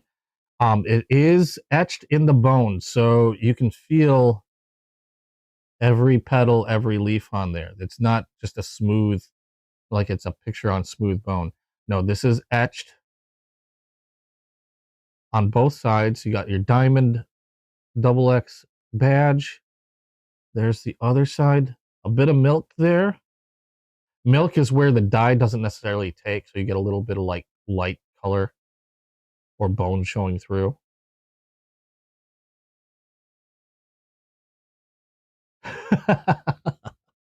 Absolutely gorgeous. There's another muskrat I'm trying to get my hands on. But this one was the one I was waiting for. This is the one that was supposed to come on December 31st. 2-day air. Granted, I think the 2-day air was free, but still, come on, FedEx. You can do better. Absolutely beautiful knife. And again, this is a muskrat. So we've got 2 blades, 2 California clip points. Now I'm going to do my quick inspection of this. It does feel a little cold, so I'm going to, since this is the last new blade that we got in, how is this closed? That's good. Sitting in the wells really well, or really nicely. I'm going to go ahead and clean and oil this right away. Now, these are stainless steel blades on this one. Case uses what they call true sharp stainless, which is their version of a 420 HC. So it's like a high carbon stainless steel. Oh, wow. Even the edges of the bone look beautiful to me. A little bit of milk showing. Milk, when I talk about milk, some people like it, some people love it, some people hate it. It all depends on the person. It doesn't bother me either way. It depends on the knife, personally. I think it generally looks pretty darn gorgeous on almost any knife. Now here we can see USA Muskrat SS. Do I have a black light? No, I don't. I don't know if these are UV reactive. I've never heard of them being UV reactive, though. Is there a red one? I believe there is a red one. However, I don't know if they have it in muskrat or in the muskrat pattern. Actually, I lied. I think I have another jewel box, and I'll show you in a second. Let me grab my case collection. Basically, it's a case box, or it's a shoe box full of my case knives. Oops, hit my camera. Let me fix that. Yeah, they do have a red. I believe there's a yellow. They have the indigo roses, and again, I don't know what patterns, because the patterns might differ. Okay, so I don't know if they're all if they all come in muskrat or they're all on something else, because I know I've seen them on docks as well, mini docks. By the way, mini docks are no longer available. At least they're no longer making them. So if you didn't get your mini dock, be prepared to pay a lot more for a mini dock if you're trying to get a mini dock. But they do have it in this color. Obviously, there is a red roses. I believe there's a yellow roses as well. I'm trying to remember if there was another color, but it's not coming to me.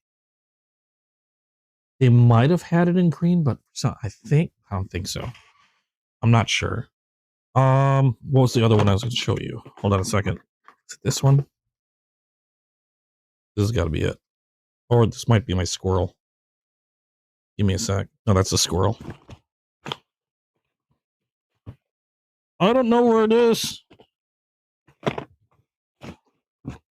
Because I'll be honest, I don't know where. I don't know if it came in the same type of box. No. I had a roses. I'm trying to figure out where it was though. I have. I'm going through a shoebox full of case knives, so you'll have to bear with me here. Because come to think of it, I don't know if it came in a jeweled box or not. I'm beginning to think it did not. I think the roses. Oh, here it is. Yeah, it came in a regular box. I don't know why it didn't come in a jeweled box. Because usually these bone knife, this type of etched bone, like I've seen them. Most of them come in jeweled boxes. This is what the red roses would look like, except this one is not a muskrat. This one is a full-size trapper. I might have showed this before. This is the red roses. Yeah, I don't know if they come in. I don't know if they come in the roses because I don't think they have the green apple in roses. I'm talking about the specific etching. I have a lot of green apple. Yeah, Deadwood Knives has a lot of these. If you're looking for these specific ones, they are limited. However, you can still find some on Deadwood Knives, which is where I've got these. And also White Horse custom knives. Was it White Horse or Wild Horse? White or Wild Horse? I can't remember. I'll have to look it up. But yeah, this is a red roses. This is a full-size trapper, which is also a two-bladed knife, except this one has a California clip point and a spay blade, unlike the muskrat, which has two California clip points. All my cloths. But yeah, this is the other roses that I have. Still in the box because these are supposed to be going into the display, but I still have yet to put the display on the wall. I'm trying to figure out where. I know where to put it on the wall, but there's a mirror there, and I'm still trying to figure out where I'm going to put the mirror. Is that my phone? Stop it. It's the weekend. That was my work phone. But yeah, that's what the red roses look like. And then here again is the indigo. In compare, let me flip it out to the shield side. Indigo in comparison. So you can see very similar pattern. In fact, almost exact pattern, just different die job, different knife pattern. As you can see there, you got I don't know what they call this kind of bolster where they have put the double X on the bolster as well. The other one that I have that's etched like this is the squirrel, which I know I've shown you guys before. Let me put this away and then I'll show you the squirrel.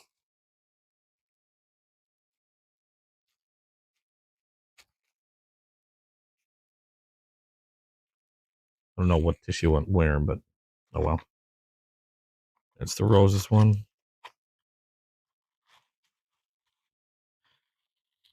And I know I have the boxes to a lot of these, but again, it's mainly just to store them until I can get them into a proper display. At which point, then I'll probably toss these boxes because I have no intention of selling these things. The squirrel one that I was talking about is this one. I know I've showed this before. This is the other one that came in a jeweled case.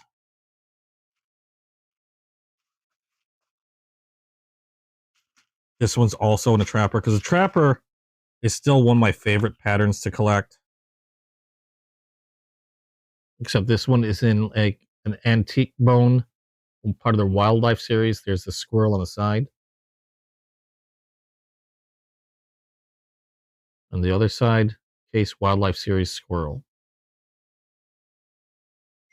These were also limited to a oh, the hell? Who's this?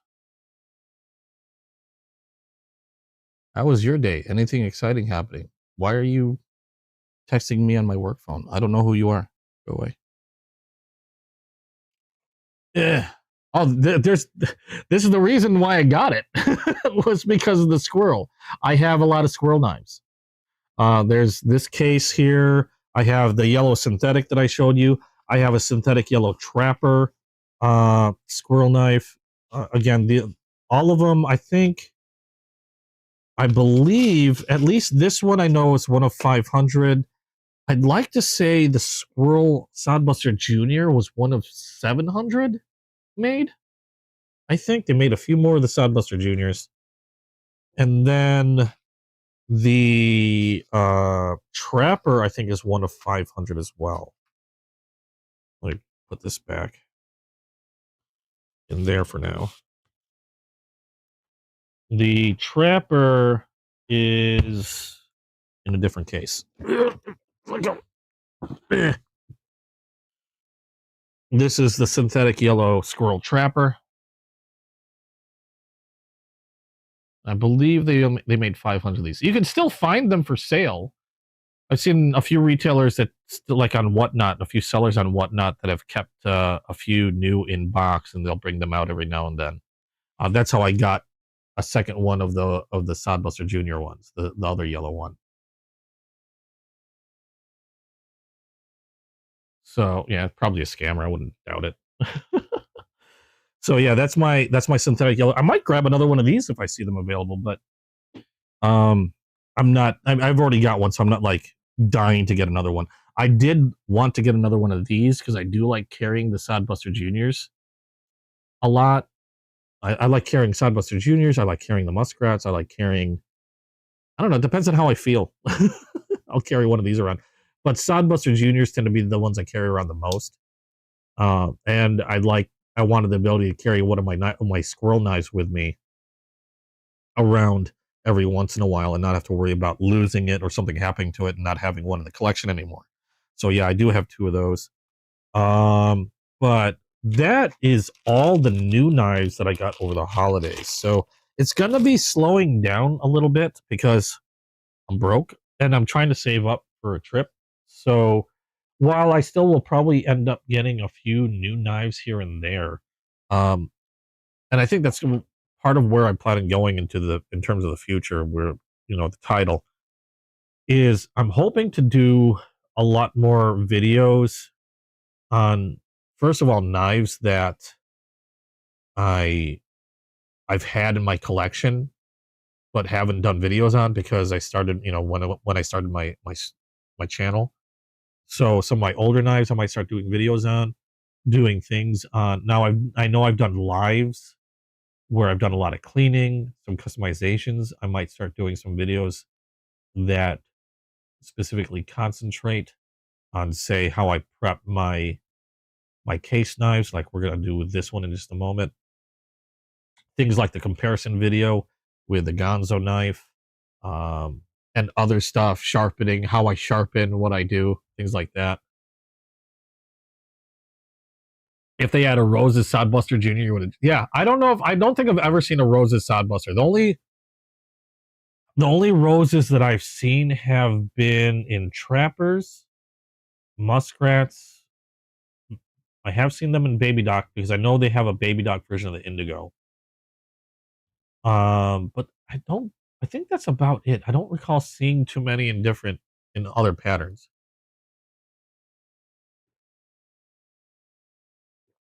Taking a sip of coffee there. So yeah, I haven't seen them in too many other patterns. Primarily those. So let's see here. So everything looks to be okay with this particular knife, which I like. So we are going to go ahead. Let's see, nice snap on that one. I didn't check the snap on this one. Good snap on that. There is a burr on the edge. I can already see it. I don't even have to feel it. There is a burr on both the blades, so we're going to work that burr off. But first things first, let's get some oil over in here. The roses look absolutely amazing. They have some really cool stuff like snake skin, snake patterns, stuff like that, which I really like. Obviously the squirrel thing, they have other wildlife series, although The Wildlife series is older, so those are going to be a lot harder to find. But I still every once in a while see them on occasion, especially when I'm waltzing around Whatnot. Oop, I'm gonna put my oilcloth so I don't get oil all over my mat. There we go. So if you're looking for some of these, if you're not finding it on, say, like Deadwood or, okay, now it's gonna bug me. Is that White Horse or Wild Horse? I'd like to say Wild Horse Customs, but okay, Wild Horse Custom Knives. That's the name of the place. That's the other place that I found a lot of knives, like, for example, like this Roses or the Squirrels. Wild Horse also has a lot more rare customs, like one-offs, but you're going to be paying a really pretty penny for the one-offs. Things like mammoth tusk and things like that. Or a lot of times they might have special, like, knife designers, like Yellow Horse, I guess, is a very popular knife designer for case. And, you know, he'll have, like, if you get something with Yellow Horse scales, can be a lot more expensive. The mammoth ones are ungodly expensive. And price-wise, they're roughly about the same. I think Wild Horse runs a tad higher on some of their custom stuff. But they got some really cool stuff, though. Lizard skin, gold tiger stripe, baby docs. Oh, which is a good price. I'm broke. Otherwise, I would snap those up. All right, so I put some oil on this thing, and we are just going to clean off anything that looks like there might be some gunk on the pivot. I don't see too much, a little bit. I also don't know which end I put the oil on.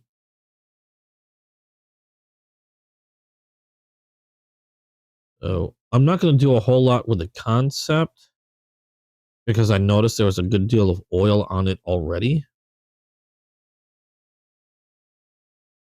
So I don't believe there's much that needs to be done on the concept knife.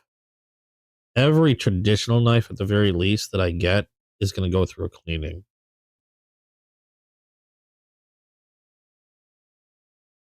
Because there's almost always a little bit of something left over from the machining process. And wow, that brush did not last.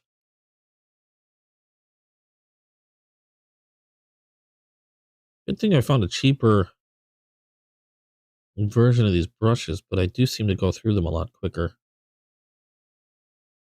Okay, that pivot is cleaned. Move on to this one.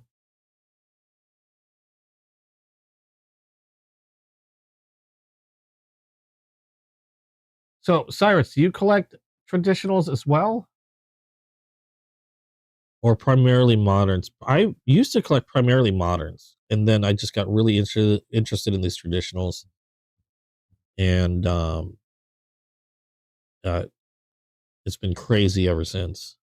My case collection has blown up considerably. I think I might have had, like, before I started the channel, I might have had like maybe like less than a handful of traditional knives. Now I've got a ton of case. I had a lot of Rough Rider. In fact, when I held my first auctions, I ended up actually selling off a lot of my Rough Riders. I have a few marbles, a few queen knives. I still don't have a GEC knife, except those tend to be pretty pricey. Let's see here. Okay, we got the bolsters, or not bolsters, we got the pivots all cleaned up. We're going to go into the well. And we're going to clean out anything. Looks pretty clean from here, though. Anything that's in that well is going to get cleaned out and also decently oiled.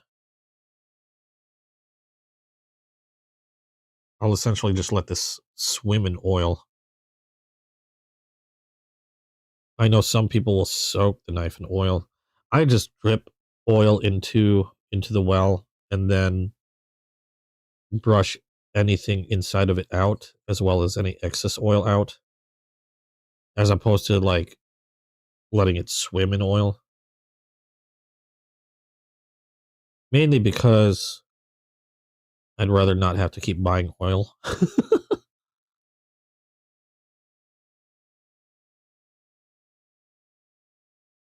Not that the oil's very expensive, but I can't remember how many knives I've gone through with this one bottle. I'm only about halfway. But I've gone through a lot of knives. And that's even doing what I'm doing with these case knives, literally filling the wells up with oil and brushing it out. That little bottle's lasted me a good long time. Oh, I am seeing a little bit of gunk. Let's see if I don't know if that's gunk or something else. No, not moving. It might be something else. Let's see here. I like filling these with oil because it helps wash away any gunk that might be in there. This one's actually pretty clean. Also, the oil will wick around the spring and it'll just help reduce the amount of wear on the knife because everything's well lubricated. And, I presume it would help it last quite a bit longer. Not that that's usually a worry on traditional knives. I know people that have had traditional, not like say their grandpa's traditional knife from like, I don't know, a hell of a lot older than mine or than me. And they're in like really, really good condition. Hell, I've got one from the year I was born that's perfectly fine and it has actually been used and is in really good condition for having been used. I did have to do a bit of cleanup on it, but after that cleanup, it's one of my favorite knives, obviously for reasons. I still have my I forgot to show you guys. I think last week we were talking about like rare knives and stuff like that, one-offs. And I think we were on the subject of like knives that uh sort of like don't go anywhere, or you're hesitant to use because they can't be replaced or they're rare. I think somebody asked me for what some of my most rare knives are. And I was showing some of the one-offs that I had, like the limited editions, the ones that are serialized you can't get anymore, things like that. I mentioned the very first knife that I remember owning that I actually still have. And I've had it for a very, very long time. I think I've showed it before on a live stream, but I didn't know where I had put it last week. Somebody was asking about those limited or rare knives, but I finally remembered where I put it. I have it beside me actually right now. Let me just wipe off the remaining or excess oil on here, and then I can show you. Basically, right now I'm just using the brush as like a sponge, and I'm trying to get rid of any pools of oil that are in there. And then the oil will continue to wick around the pivot, and they'll go wick around the springs, and it'll eventually start like leaking out back here. And then I'm going to rest this on a little towel to try to soak up that remaining oil. I'll just let it sit on this and close this for now. And then what I'll do is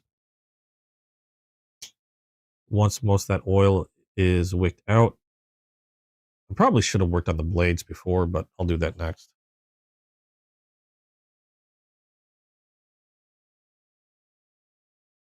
You're fairly new to knives.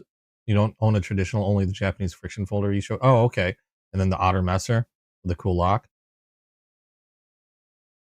That's still pretty cool. I don't know if you're looking to get into collecting knives.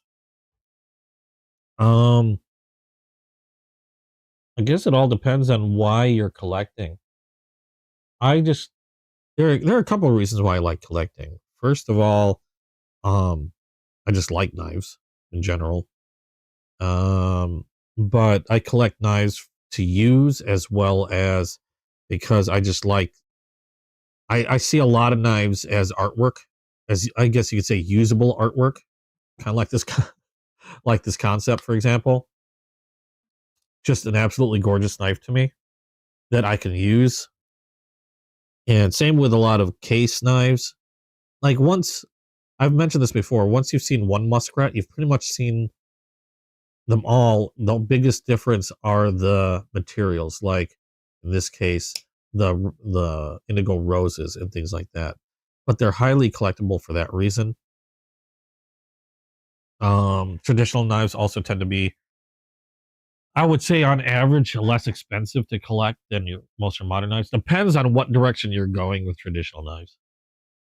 They can be less expensive, or they can be just as expensive, or even more, depending. Like if you're going for like super rare stuff, yeah, you're gonna be paying a lot more.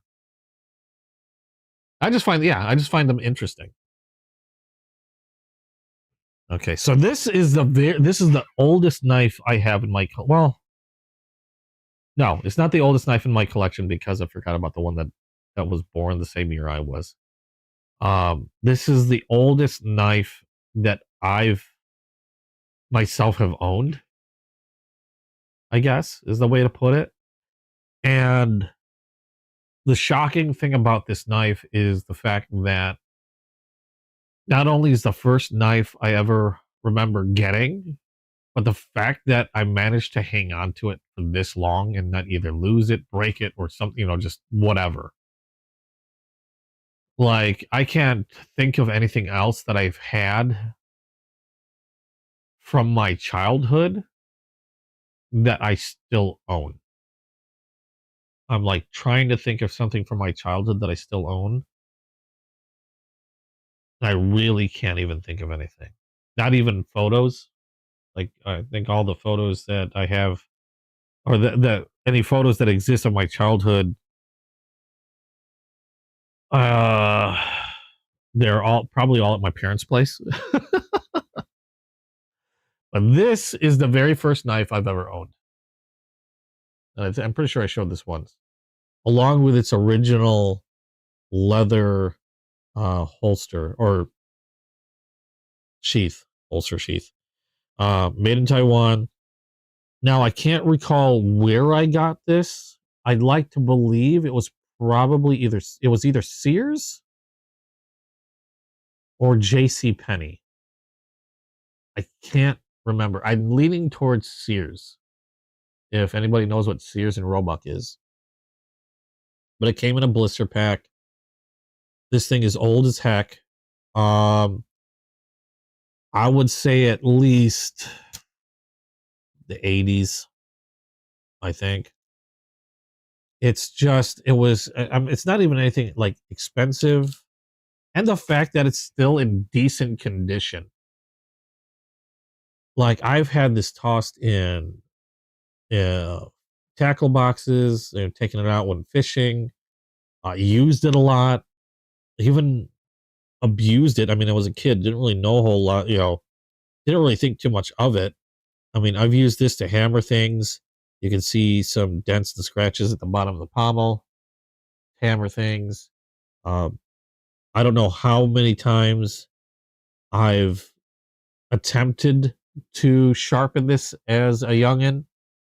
I know, like, I wasn't anywhere near like a collector or anything like that. And usually when it came to sharpening something like this, it was either on some stone I found on the ground, or if I was lucky enough to, I think later on I had a small, I think they called it like an Arkansas stone or something that I would use to sharpen this. Since then, I've used my fixed angle to sharpen this, and this has a razor edge on it now. But it's like stainless steel, made in Taiwan. I don't even know what kind of steel. It's called, or made by Sharp. I mean, and it's nowhere near like an expensive knife. Like back then, I can't imagine paying, like I paid over maybe $15 for this thing.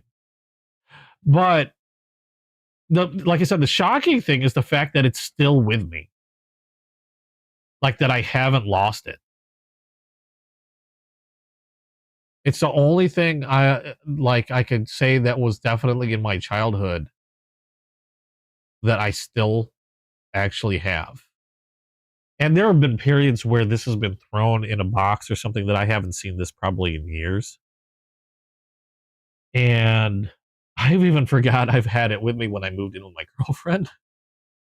It was just happened to be in a box. Like it's been like just luckily following me around from place to place. And I think for a good long time, I think for a good long time, this actually, I might have left this at like when my parents were still living in the same state. This might have been left in their garage for a good long time.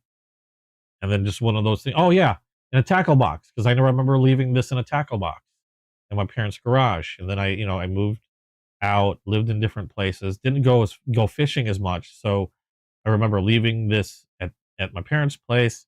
And they decided to move to a different state.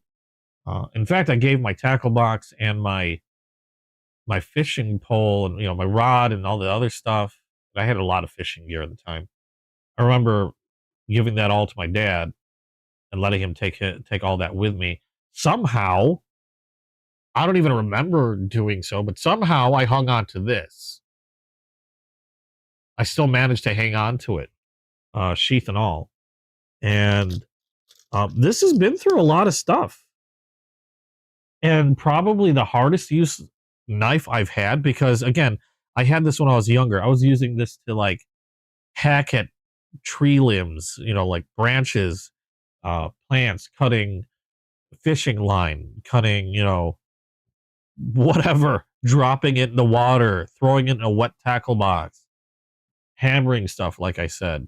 I would even, when I was sharpening it, I would even test it out on the leather just to see how sharp it was by cutting pieces off the leather, shaving edges off, just to see, was it sharp enough? Oh yeah, it cut a little sliver of leather off, so it should be okay. Not really thinking too much of it. You can see where I've done a few, and the sheath is held up. I'm shocked and surprised that the sheath itself is held up. That's not even the greatest sheath in the world, because look at this. I mean, it's not the greatest sheath in the world, but at least it keeps it from completely falling out. But it's held up, and it's always like when people talk about like leather will rust a blade. This has been kept in this sheath for as long as I can remember, and I don't really ever remember seeing much rust, if any, on the blade. Maybe a little bit of pitting that had then been polished off, but I don't really recall seeing much of anything. There's a little bit of pitting here. I don't know if you can tell on the screen that it had been polished off. But I would still trust to use this on anything I need. Like, this thing has been, like, it's not loose or anything. It's solid. You gotta be careful, because like I said, that is sharp. It's solid as hell. And it's held up. It's pretty crazy. And I know I didn't take as good care of this knife as I do my current ones. Practically an heirloom. Practically an heirloom. Cold Steel Recon Tonto for $89. That's not bad. Cold Steel makes some amazing knives. They make some really good knives. Especially if you're looking for like hard use cutters, Cold Steel is a really good way to go. If you're into knives at all, and you've probably seen some of their videos, they do some crazy stuff with their knives to prove how tough they are, cutting through like pig carcasses, sisal rope, chopping at wood and stuff like that. They make some really amazing hard use knives, and a lot of times they can be had for pretty inexpensive. I used to have a Cold Steel, uh, something reminiscent of like say a USMC, like a USMC, like fighting knife or something like that. Hell, that one got lost, and I still managed to hang on to this one. Um, I have a cold. The only other Cold Steel I have a couple Demcos, but I think that's after they Demco split from Cold Steel. I have a. Oh, it's probably buried deep as hell. I have this kukri, a folding kukri from Cold Steel. I don't think I'll be able to pull it out because I don't know where I put it. I wasn't prepared to take that out. A folding kukri from Cold Steel, and that thing's huge. It's the biggest it's the biggest folding pocket knife that I have. I could try to pull it out. I don't even know what box I have it in. I tried clearing my closet out. I've been slowly working my way through my closet, trying to clear boxes and knives out. And I have an odd feeling the darn thing is like at the very bottom of a box that is currently buried under other boxes. Oh yeah, it's in there. Okay. That box, I don't know if I can get to it. I'm going to try because now you guys mentioned it, or I mentioned it, and now I want to pull it out. Let me see if I can get to it. I really need to clear some boxes out. I need to get the. Oh nope, found it. Okay, it wasn't as deep as I thought. The Raja 2. Is this the Raja 1 or Raja 2? I can't remember. So, no, this is the Raja 2. Yeah, so freaking huge. The biggest, well, the biggest technical pocket knife, because technically it fits in my pocket if you don't mind this much of the handle sticking out of your pocket. But the Raja 2, massive, the biggest folding knife that I currently own anyway. Is this a tri-head lock or a back lock? I can't remember. I gotta be careful here. I don't want to muck up my new knife. I can't remember if that's a regular back lock or a triad lock. And they also have another one called I forgot what it's called. I don't know. There's another one like this, except it has more of like a Bowie type blade.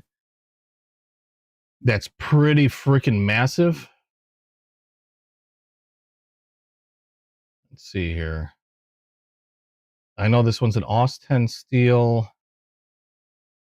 I'm trying to find their website so I can get the right. Was this a 6-inch? I'm pretty sure this is a 6-inch blade version. Where did I put my measuring tape? Yeah, there it is. It's on the table. I believe this is a 6-inch. Yeah, this is the 6-inch version. 115 on. Oh my god, I can't even get the full size of this thing on camera. 115 on Blade HQ anyway. OS 10A steel. Oh, this is designed by Demco. Really? Okay, did not realize that. Designed by Demco. And I'm curious about the lock. I'd like to say it's just a back lock, but I could be wrong. Yeah, okay, so it is a back lock. It's not a triad lock. So we have a back lock on that. thumb plate, whatever you want to call it. And the scary thing about this thing is sharp as all hell. Like, it scares me how sharp this knife is. Oh, I created a mess already. Got boxes everywhere and stuff. It's crazy how sharp this thing is.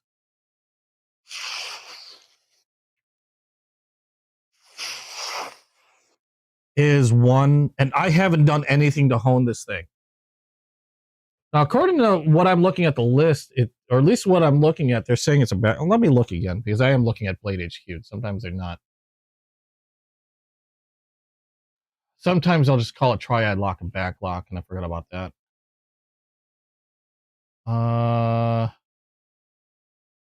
Where the hell is their website? How come Cold Steel doesn't show up? Everyone else shows up. Surprisingly enough, I'm not getting... Oh, okay, it is a triad. I had to look at other... I decided to do a consensus and see what everybody else said.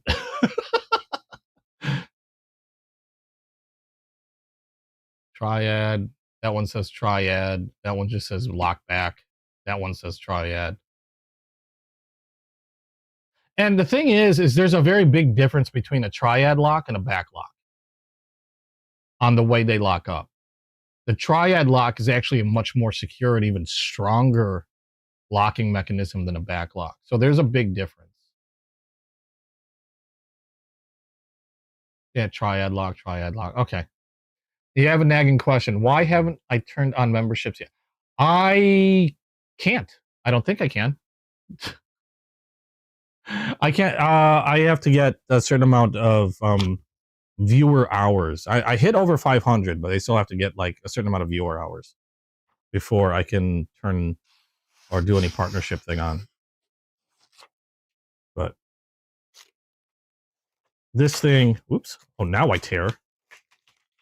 That was weird. It's doing fine. This thing is crazy sharp. And again, I haven't done anything to hone this blade at all. That was how it was out of the box. I haven't used it for anything other than cutting paper. I'm trying to reach under my table here. I haven't used it for anything other than cutting magazine paper, but that thing is scary as hell. Yeah, I know if I close that thing wrong, I'm losing a finger. Hold on, I gotta clear out some garbage. Good grief. That can go in the bag. This can go in the bag. Okay. Cleared out some. So, crazy, insane, really sharp, just really interesting knife. I didn't realize it was the Demco thing. I mean, I knew Cold Steel, but I didn't realize it was a Demco design.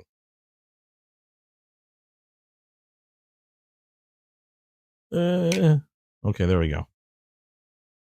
But yeah, that's the only other Cold Steel that I currently own.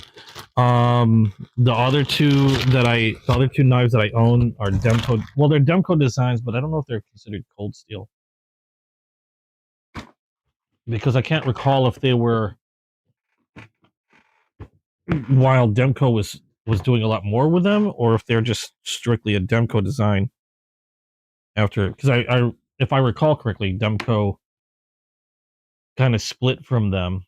I don't know how, like the specifics. I just understand that they are no longer like where they were considered one and the same. Basically, they're no longer the same or no longer considered that.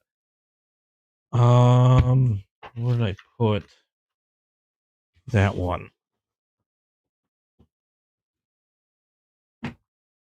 Two really interesting knives that I have from them. Where are you? Okay. This one is my 8015 Light. This one's a Scorpion lock. This one is also a Demco design that I did some cutting with and didn't wipe the blade down. There we go. And this one is interesting because it has a Scorpion lock. This one is a AUS 10A steel, also Taiwan. Oh, it does have cold steel stamped on it. So, okay, this is a cold steel. But I know it's a Demco design because it's an AD15. And the Scorpion lock's pretty neat. That one I like. And then the other one, I believe, is just a Demco. I think I've showed that before. The other one is an AD 20.5 Shark Lock. Let me put this away because otherwise I'm going to have 20 billion knives sitting everywhere. That can go there. This box can go back. Oh my God. And that was one of my favorite knives right now is this, the AD 20.5 Shark Lock with a shark foot blade. Love this thing. This thing is awesome. Deadly sharp as well. This one is done in 20 CV, large pivot design. That's what they call their shark foot, which is essentially sheep's foot. They just did their own little name take on it. But the Shark Lock is why I got this thing. This thing is awesome. Super clicky, very fidgety. I do want to get another one of these eventually in their clip point or slicer design or profile. I don't know when that's going to happen because the thing with Demcos is they tend to be pretty pricey also. So I was lucky enough to get a good deal on this. The only thing that I had to do is they had the stupid freaking pocket clip again. I replaced it with kind of a generic one that I found on Amazon that was supposedly a titanium pocket clip. Now it's super deep carry compared to what it was before. Before, I replaced the pocket clip, this much of the scale, like around here, from this point up, would be sticking out of your pocket. Now it actually sits completely below the pocket. The pocket clip is like a bit higher than the scale itself. So now it sits actually below the pocket, which is kind of funny. But interestingly enough, even though it sits so low, when I have it in hand, it ends up making a really good shelf to put my fingers up against when I'm manipulating the blade, that it actually helps me grip. And it feels really comfortable to deploy and then close the blade. I love how this sounds too. It's crazy. You're not a fan of Demco fixed blades? I like fixed blades. I don't really collect fixed blades like I do folders. I do have a lot of fixed blades because I did collect a lot of like Titan International knives and stuff like that. Because I like the Damascus. And they just had some interesting designs, but I haven't bought any of those in a while because I've gotten like, in terms of a lot of those designs, I feel like I've gotten all the ones that I really wanted, unless they come up with something crazy new. So I don't really go after a lot of fixed blades though. My collection, things I like to collect generally consist of folding knives. So, but one of my favorites is this Demco. It's just super clicky, super fun. A lot of my favorites actually, I've been migrating to the Spydercos a lot. I've been carrying those a lot more than what I used to carry a lot of. Knives that I normally would carry a lot. I've carried my Civivis a lot. Well, first of all, I carry a lot of traditionals because I'm always carrying a traditional knife along with me, aside from just a modern knife. So that's one thing that I carry a lot of. Other knives that I've carried a lot of would be like, let me see here. In terms of pricier knives, my Bel Airs. This thing I've been carrying a lot because this is just a freaking awesome knife from a manufacturer I didn't hear about until towards the end of 25, Ketewo. This thing's just amazing to me. I love this knife. And this is like a budget version of a really expensive knife that they make. This is called the Mini Griffin G10. I've been carrying that a lot. Concept, I tend to carry, where is he? So I changed my rotation out quite a bit. This is the Tarraco from Concept. I carry this a lot, or used to carry it a lot. Front flipper only. I believe that's S35VN steel. Yeah. Frame lock. Just a great knife, and I love front flippers, and they did the front flipper on this so well. It's just, it feels really fun to use. It's a really well-made concept. But a lot of what, before I got the Spyderco's, the majority of my carry, where I'd carry some of these every once in a while, probably had to be my Civivi knives. And one knife that I carried a lot, Civivi and Kaiser, I should say. Two knives that I've carried a lot are, where'd it go? That's not it. Where did I put it? There you are. This one, which is a mini Praxis, this is like a $30 knife, D2 steel. Just because it's inexpensive, it's small, it's quick, it's just handy. There's like no frills to it, but it's just a really good knife. And I've actually used this surprisingly a lot, but you don't really see much wear on it, which is interesting. You'd think you'd see more, because I've opened a lot of boxes with this thing. Mini Praxis, that thing's, like I said, like you can get them for under 30 bucks, I believe. And then from Kaiser, the other one that I carried a lot of, this is also another D2. This is the Mini Militar. This is a D2 version of the Mini Militar. I've carried this a lot. Partially because this is one that I carried a lot while I was working, because it's kind of a more dressy knife, kind of unassuming. It doesn't look particularly threatening to me. And it looks more, I don't know, it looks more dressy. I have one that has Nitro V steel that I think is even dressier than this one. But I don't carry it nearly as much as I carry this one here. But those two knives used to dominate. Now here's the dressier version in Nitro V. But those two knives that I showed before, the Civivi Mini Praxis and the Kaiser Mini Militar, probably were carried by me more than any other knife, probably even combined.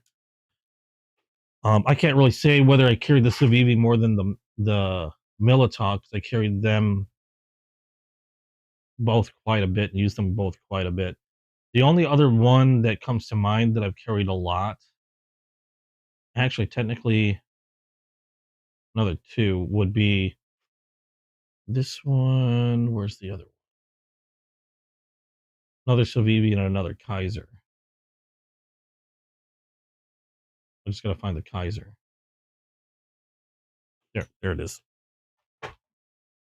Another two that I've carried a lot would be the Elementum 2.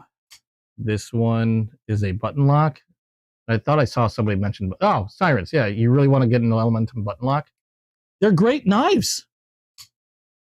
This thing has been a mainstay, has been like really, if I understood and heard right, now this is what I've heard, they really put Civivi on the spotlight when this came out. This is probably one of the most sold knives, if I understand correctly, on Amazon. This and or the Mini Praxis, one of the most sold knives on Amazon. It's just a great knife. Button lock's nice and easy to use. Now, I did replace the pocket clip on this one with a titanium pocket clip that Civivi makes. So it's no longer as deep carry, but I just like this style of pocket clip because it tends to catch a lot less on things if I bump into something. So I replaced it with a titanium clip. But otherwise, yeah, no, these are freaking great knives.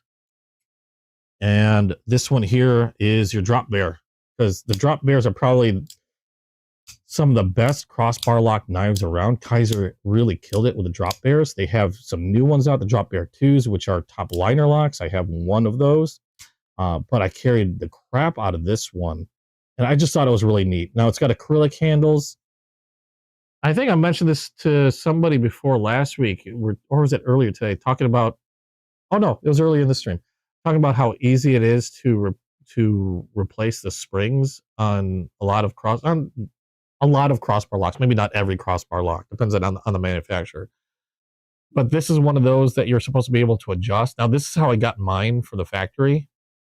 But I can also lessen the tension if I move the spring to any one of those open holes. And I just have to remove the scale, reposition the spring, and then that's it. And you can see we're on this. Oh, we're on the second. Is there another hole, or is it the last hole I'm on? No, this is the last hole. This is on. So we're on the hole closest to the pivot, and we've got another 3 or 4 positions, I believe. And I thought this was neat because you can see through. So there's another 4 positions. You can move the lock back or the spring back to, I believe, lessen the tension, because right now I think this is the highest the tension is. I happen to like it. I haven't bothered moving it. But these are just amazingly smooth knives. The drop bears are freaking great. And if you don't like crossbar locks, like I haven't had a problem with mine. Like I said, I haven't had one break yet, knock on wood. I haven't had one break yet, but I know it's a complaint some people have about crossbar locks. You never know when they're going to go. But they do have a drop 2 version that is a top liner lock. And I thought I showed that last time, although I don't know if I have it in this case. Oh, here it is. So yeah, I think I showed this before. This one's done in Rich Light. It is a drop bear 2. As opposed to a crossbar lock, you got a top liner lock, which is a liner lock, but it's positioned in the back and it's actuated by a button. It's supposed to be super secure, a really good locking system. And it's really easy to use. I mean, just like any other button lock like the Civivi Elementum 2. I just really like the blade shape on this. Doesn't have the clickiness of the earlier drop bears, but still pretty nice. Good lockup. And I really like the Rich Light. It's really nice. That was one of the recent ones I think I showed that last week. But those are the ones that I tend to carry the most. Well, not the drop bear 2, that one's new. But those Civivis, those particular Kaisers, I carried all the time. And were almost always a part of my rotation. Now, it's migrated to the Gonzo Delica 4, because again, I've been doing testing on those. My Native 5, which is also in Spy 27. Really cool Spyderco. As well as the Spy 27 version of my Sage 5. These have kind of dominated my pocket lately. And it's just because they're just so nice to use when I need them. I still want to replace the pocket clip on this one, though, because it annoys the hell out of me. I don't like the style pocket clip. If I can, I'm going to swap it out like I did this one, where I have a deeper carry pocket clip. I just got to find one. I think the problem is the only pocket clip replacement that I've been finding has been around like $35 for the pocket clip. I just haven't nailed one down yet. Probably will soon, because I do like carrying this thing. This thing is freaking awesome, this Native 5. And surprisingly enough, I misdescribed this thing because I thought it was on washers, which would have been great. But what surprises me most about this knife is it's really smooth, actually a bit fidgety. I mean, I can flick it out really easily. The blade movement on it is super smooth. However, it doesn't have any washers. It's like you have blade and then direct to the FRN scale contact. There's like nothing in between them. So it's actually, there's no washers. There's no bearings in there. It's just steel to FRN scales on the inside, and that's it. And it's still smooth as silk and works really well. And there's not even any liners on this thing. There's no metal liners. This is the lightweight version of the Native 5. I know if I were to get a non-lightweight version of the Native 5, I do believe that one has liners and that one actually has washers. But you're going to pay a good deal more. Like I think this one is like roughly like a little over 120 for this lightweight version. And I believe the regular version Sage 5 is going to be running you closer to like 180 something. So I was shocked to find out this didn't even have washers on it. I didn't even realize that it didn't even have liners on it. But it's really, really nice. And I play around with this a lot. And if somebody complained in one of my videos, stop flicking that thing. Or I don't even think it was this knife. It was another knife. They made a comment like, stop flicking it. I'm just thinking, I flicked this thing like 20 times just reading your comment. Because they're so fun to flick around. And it did require a tad bit of break-in. It was a lot less. I'm not going to say it wasn't smooth, but it did feel a lot tighter. And like for example, before I was able, like I needed to give it some time before I was able to actually flick it out like that. I couldn't flick it out with my I couldn't reverse flick it. But after I've worked it open a few times, let it wear in, this thing is just amazing. It just took a little bit of time. I think a lot of it had to do with again, it's just straight steel to FRN contact. And the funny thing is it's still got a good deal of friction on there, even though it's really, really smooth. And part of the reason I think is because now these scales are super rigid. Like I have no thoughts about, like I have no concerns about whether this might flex in my hand or not. They're strong as hell. But compared to say something that has say metal liners in there, I still believe there's just like a hint of flex that maybe I myself can't detect. And so it still keeps a good amount of contact on that blade and it prevents it from just like flopping around. Regardless of how much I might wear this in. And even then, if I did wear it to the point, I'd probably just have to tighten down the pivot a little bit and it'd be, good as new again. But those have been dominating my pocket. The Spydercos, because they've just been phenomenal users. Same, and like I said, I'm shocked with how good the Gonzo is. Like I said, I've had to deal with sharpening it a lot more or stropping it a lot more than its Delica 4 counterpart, but it's holding up surprisingly well. I just know that it's going to wear down quicker. It's not as smooth, although it is pretty smooth, and maybe just not as comfortable to hold. But those are actually kind of minor, because when I say it's not as comfortable to hold, it's still pretty darn comfortable to use. I'm just saying in comparison to, say, the Delica 4.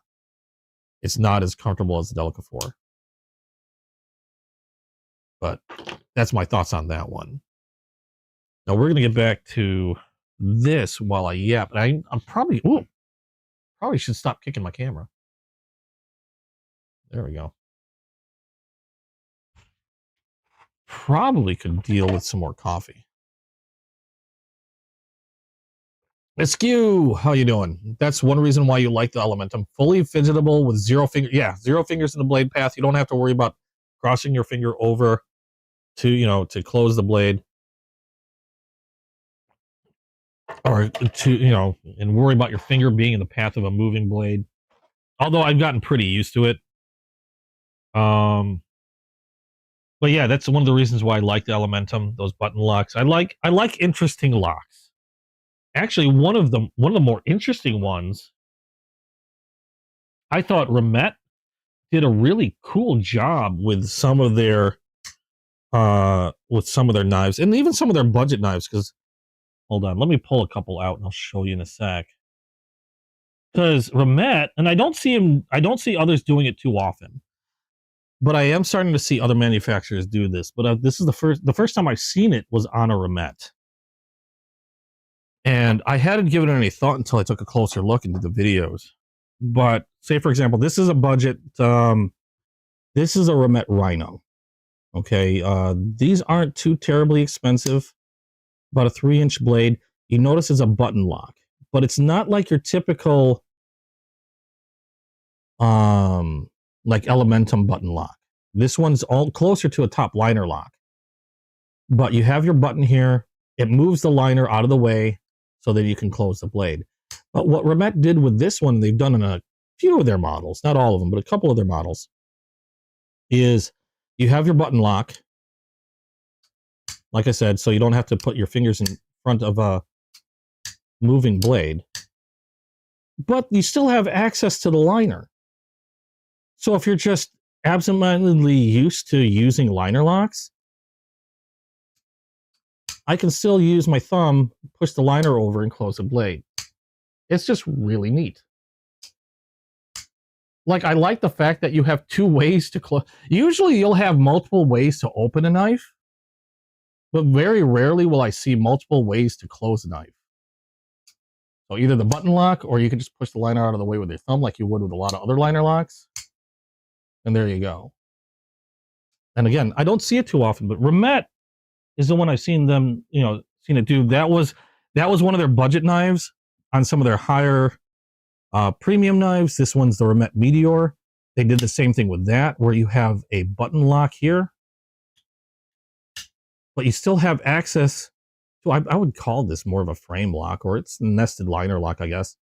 You still have access to that if you're not thinking about the button.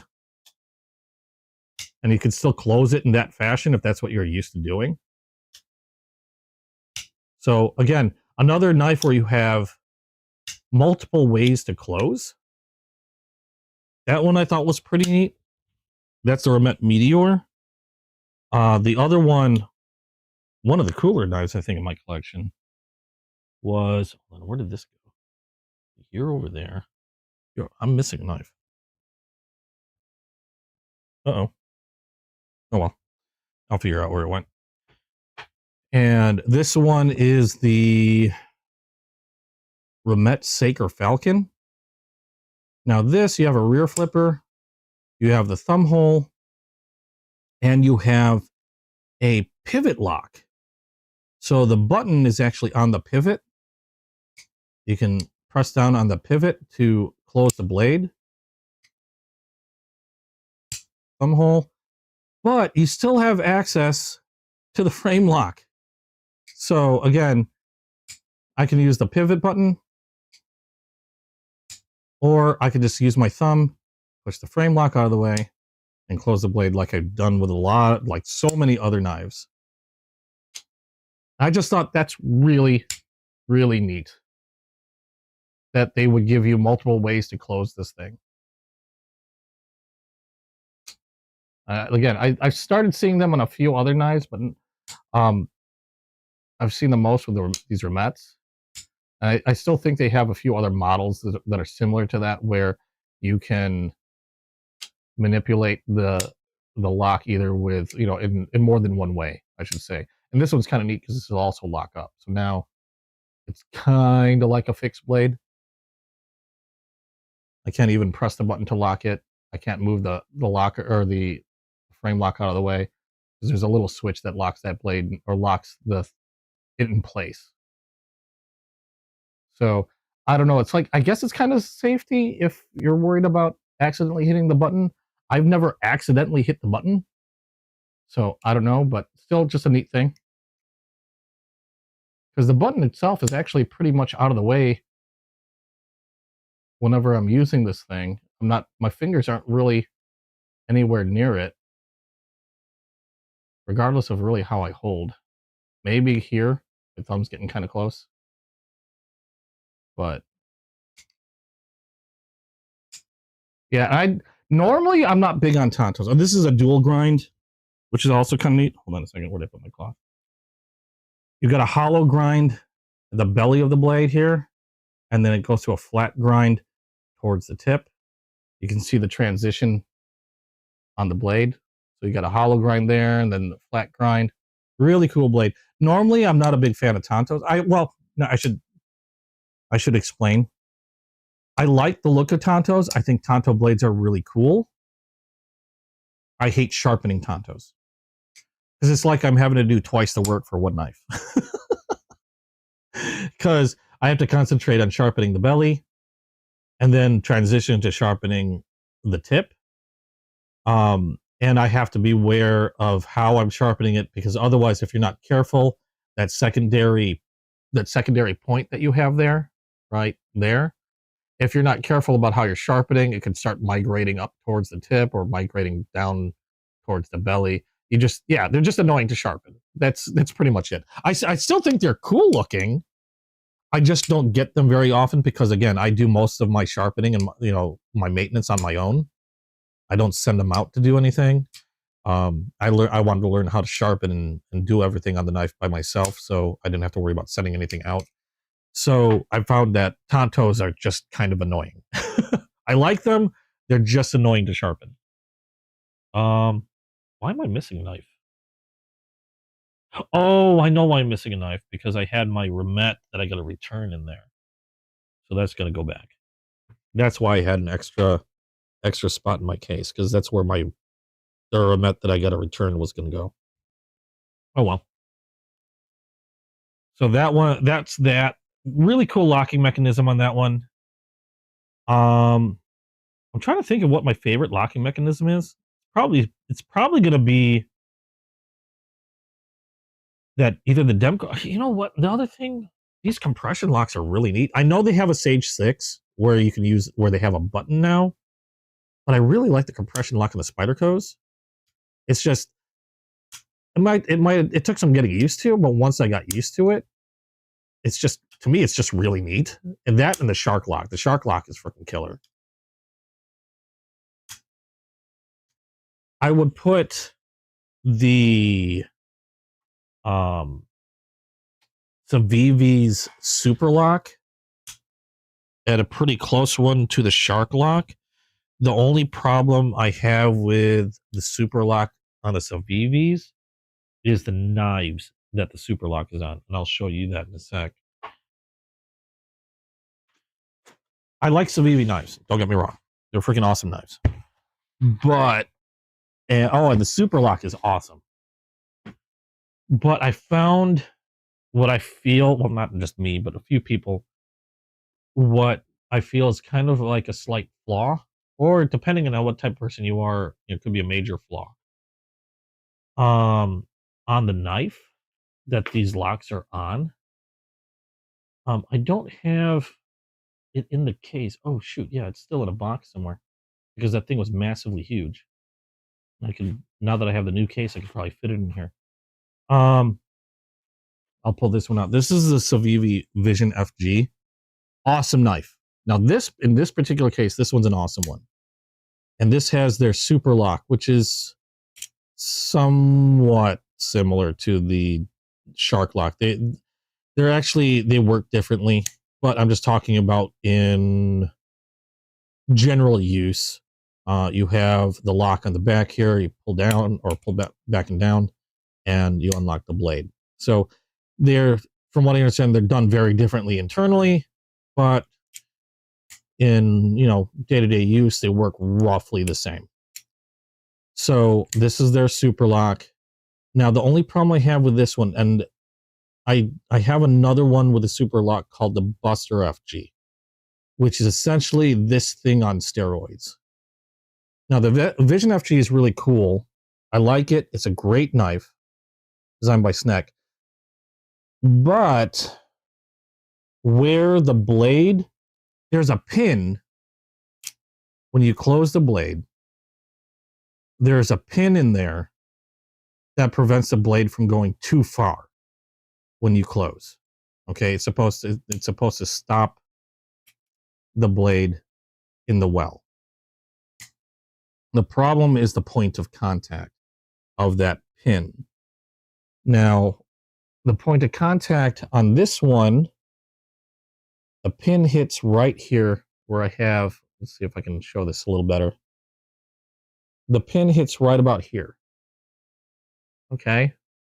So now that's not too bad.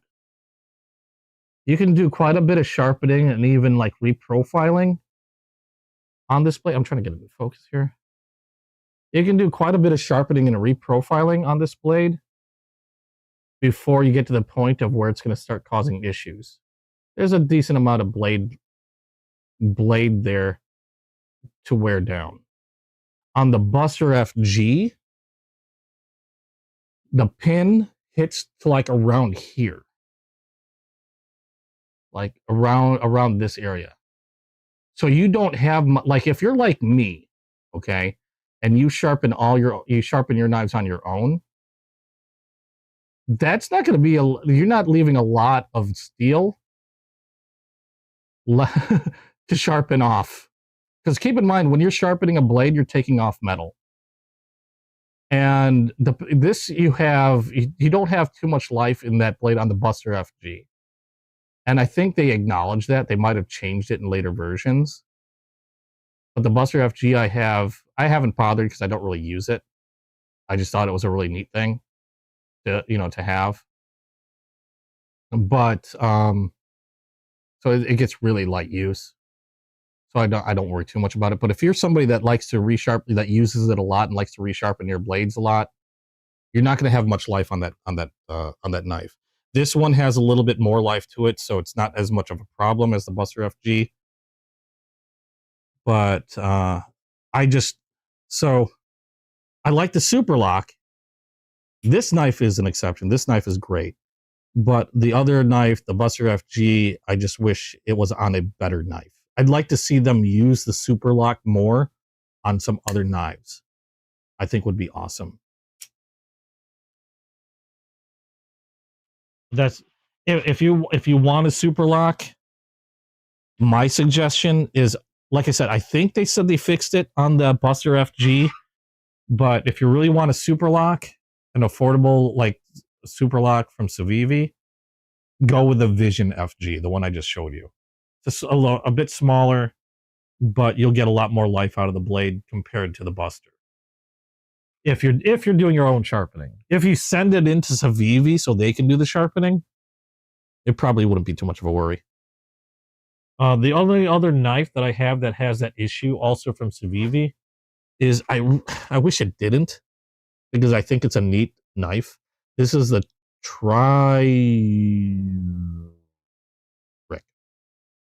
Forgot the name of this knife. I did a video on this. I can't remember. Triptych. That's it. This is the Triptych. I thought it was really cool. It has a similar dual grind edge to that Remet that I showed you, where it has a hollow grind on the belly and it goes to a flat grind towards the tip, only it's not a tanto. But this one has a similar issue with a stop pin that the Buster does. And the funny thing is, these came out at the same time, or roughly the same time. This one is a little better, where the stop pin hits it right about there.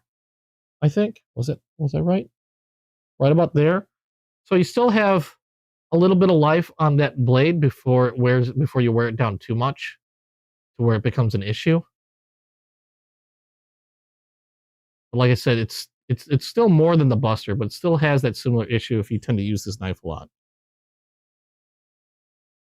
So this will last you, I mean, an okay amount of time.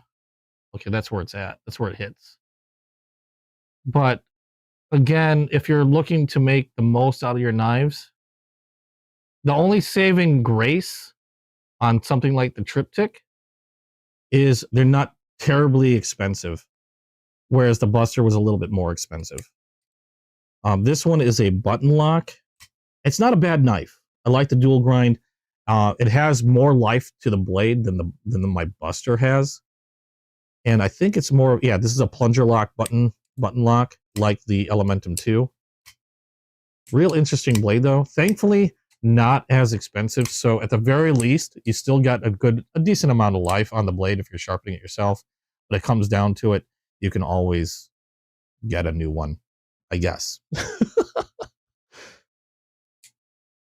But those were the two Civivis that have that weird design thing that I wish they would, because there's other ways to stop that blade that other manufacturers use, like have the stop pin hit the, I don't know, something like an internal stop pin or something like that, where you don't even see it.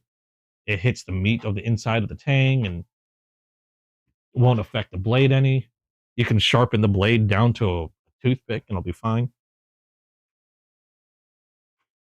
That's something to be aware of on those particular blades, the Triptych and the Buster FG.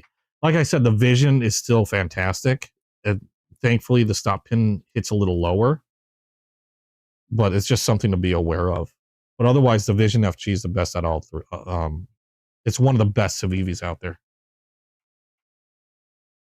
Yeah, not ideal if you're looking to buy it for life. However, most people that probably end up with a knife like that probably have several, or they're into buying at least a few knives. That won't be like the one knife they have forever. So that's something to keep in mind, I guess. Usually, if somebody's buying a Civivi, they're going to have a couple. They're not, they might not have a huge collection of them, but that's the type of, that type of knife. Usually, it's going to be in somebody's hands that has, a few. Maybe they might not be a collector, but they like knives. I like to have like 2 or 3. You know what I mean? That type of person. It's not, you're not going to find somebody that's just going to buy, like, I'm going to buy that Triptych, and it's going to be the only knife I own, the only knife I use for life. I don't see too many people like that buying that particular knife. If you see somebody, if there's somebody that's like, I just need one knife that's going to last me forever and whatnot, I'm trying to think of what knife would be something like that. It would have to be like a very good warranty. I could see Spyderco. I could see Demco. I can see a lot of traditional knives though, like that, fixed blades. So maybe something like that. And maybe some concepts as well, and some Ramettes. But yeah, even if somebody's buying a concept Ramette, that's another person that's probably buying more than, they've probably got more than a handful of knives. So, next thing I was going to do was going to work the burr off this thing. They'll have a buck. There you go. Yeah, somebody like that, they'll have a buck. If they don't want to spend a lot, but want a knife that'll last a good long time, and it's not going to kill them to replace if something happens, a buck is a good way to go. I have a buck. I don't even use it all that often. It's just a cool knife. Where is it? Buck 110. I don't know any collector that doesn't have one, or anybody with a rather large collection that doesn't have one. They're just good knives. They're meaty. They're heavy. This thing is sharp. This thing has cut me. This thing bit me once. I wasn't happy about it, but they're just good knives. A very well-known, pretty well-respected, I would think. Not terribly expensive. They work well for what you need them to do. They're not going to make you feel horribly bad if something happens to them. You're not going to go, oh my God, I'll never be the same again because I dropped my knife into the ravine. My buck knife. No, it's like, I'm going to go get another one. I'll go buy another. Okay, so we do have a burr on this one. Now, again, I don't know what it is with case with leaving burrs, but thankfully they've always been pretty easy to get rid of. I don't have any special tools to get rid of them. I just use my work sharp, and then I'm generally golden. So we will remove the burr off this one, get this to the point of where, yeah, even this one, I have no qualms about carrying and using. I probably won't as often because somebody had gifted me that white bone natural muskrat, and if I'm going to carry one, I'll probably end up carrying that one more often than not. This one will make, I mean, I'd use it, but I'll probably more than likely keep this on display because it's just really pretty. I do have a rule with the knives that I get. Regardless of how pretty they are, how rare they are, if I get a knife or sword or whatever, it has to be usable. I used to collect a lot of weapons and stuff like that. You know, I'd see something shiny, look sharp, and, you know, really, really pretty. But if it came down to using it, you'd probably end up hurting yourself a lot because they weren't, I mean, they were just meant to be pretty and never meant to be used. And, you know, just strictly to be hung on a wall and admired from afar. And I've had plenty of those when I was younger. But I've gotten to the point where even the prettiest knives that I have to have the capability to be used. Like, as pretty as this one is, even though I might not use this, it needs to be able to be, you know, it's not just some tin foil thing that'll snap in half if I were to flip the blade out to use it. I mean, this is more than capable of skinning, you know, a game animal without any problem. Um, it needs to be able to be used. Like again, this concept, regardless of how pretty this concept is, and I think it's absolutely gorgeous, it's still a very capable knife and can be used in pretty much any situation without problem. It's not some glass, I wouldn't say glass cannon. It's not a strictly piece of artwork that can't do anything but sit there and look pretty. This, you know, it has to be able to be used. That's one of the things that I have now with a lot of what I collect. Regardless of how pretty it is, regardless of whether I actually do use it or not, that capability has to be there for me to want it. And I've seen some pretty knives that I've turned down because, like, I find out it's like, oh, that's gorgeous. What's that made out of? Aluminum? No, I'm talking about the blade, not the scale. Like, you know, it's what's that made out of? Paper? Nope. It has to be able to be used, and that's a big thing. Okay, so the burr is already pretty much off on that thing. It's already sharp as hell. I'm gonna test that out. Probably still a bit toothy though. So how do I carry the traditional with the pocket clip? I carry it like I do a modern. Would it take the place of the modern? Yeah. Oops. Wow, I did a really horrible job of tearing that magazine paper myself. I would typically carry it. Well, no, I wouldn't, because I always like to have a modern with me. There's a particular reason why I carry the way I do. Oh, that's nice. And that's just from the ceramic. I need to stop that still. I always have a modern with me. Okay, something, I'm just going to use this concept for example. I am always going to have a modern on me. All right. In conjunction, I'm going to always have a traditional with me. So I'm always carrying a traditional. I'm always carrying a modern. Sometimes I'm carrying more than one. I'll always at least have a modern with me. I'll always at least have a traditional style with me. I'll say traditional style because sometimes I have modern knives that are slip joints that I'll carry instead of this, something like this. In the case of a trapper, like with a pocket clip, I'll still have my modern with me. I'll probably just carry that in a different way in a different pocket. Now, the trappers that I have with pocket clips are new to me. I haven't had a chance to carry them, so I haven't really figured that out. But more than likely, I'll just have them in a different pocket. Probably because of the way they open. Because they are, the way the pocket clips, like on this one, I like to carry my moderns tip up with the pocket clip for the right-hand side. There's a specific reason why I like my moderns this way. And I'll show you in a little bit. Let me go grab my hot pants. Here's my hot pants. Okay, so there's my pocket. This for, I don't wear these around much anymore. Display purposes only. So my modern knives, I typically like to carry point up, right side pocket clip. And the way I carry it in my pocket is this way.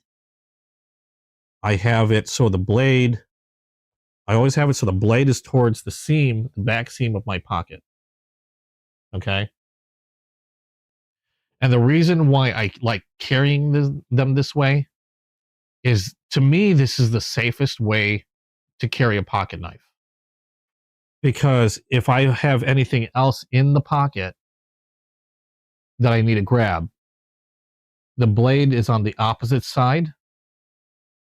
And also, it's pressed up against the seam of the pocket. I'm not going to have to worry about the tip coming out just a little bit. Say it just got knocked out a little bit. And then, I dive my hand in there. And next thing you know, I've got a long gash in a finger. It's tucked into the crease. It's pretty much going to keep that little crease there is going to keep it closed. I don't ever have to really worry about it. And I just pull it out. So that's how I like to carry my moderns. I've had some modern knives that, like the Spydercos, have different ways of positioning the pocket clip. My Ontario Rats were actually, they had the clip, it was point down with a pocket clip on this side, but thankfully you have the option to change it. And I've done that, so that way I can carry it like this. But that's how I carry all my moderns. Now, the pocket clip trapper is different. The pocket clip trapper is also in a different case. There we go. Where's the pocket clip trapper? There we are. The pocket clip trapper, if you look at the pocket clip, it's carrying them point down. So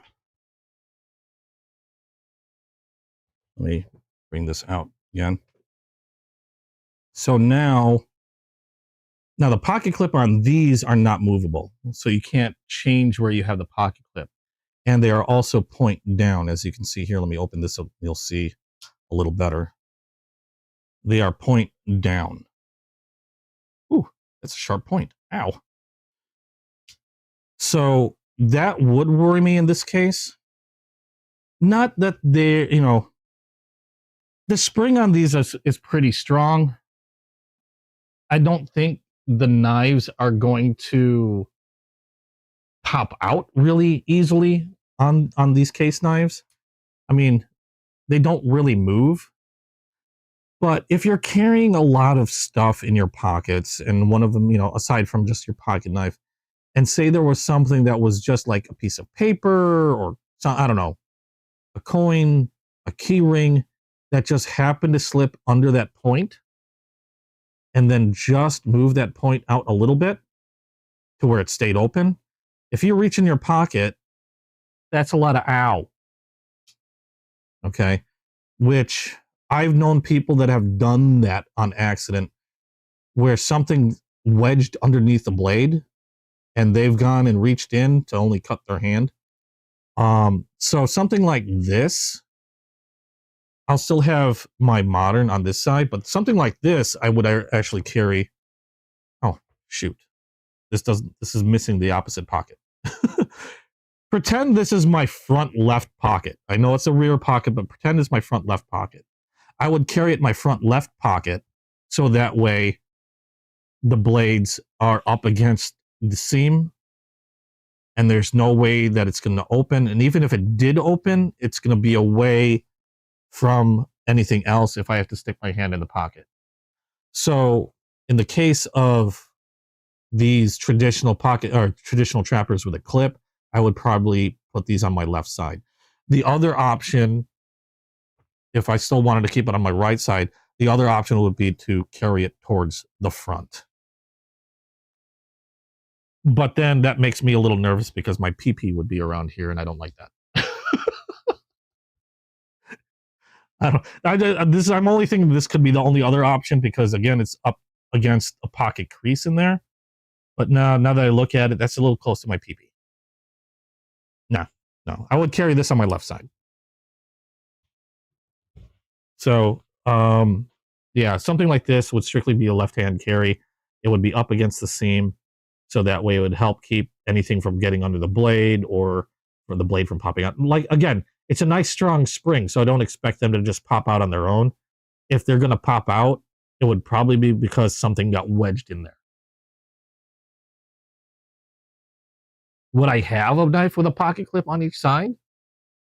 I have had a knife with a pocket clip on each side. Yes, because I've had other knives that were not like.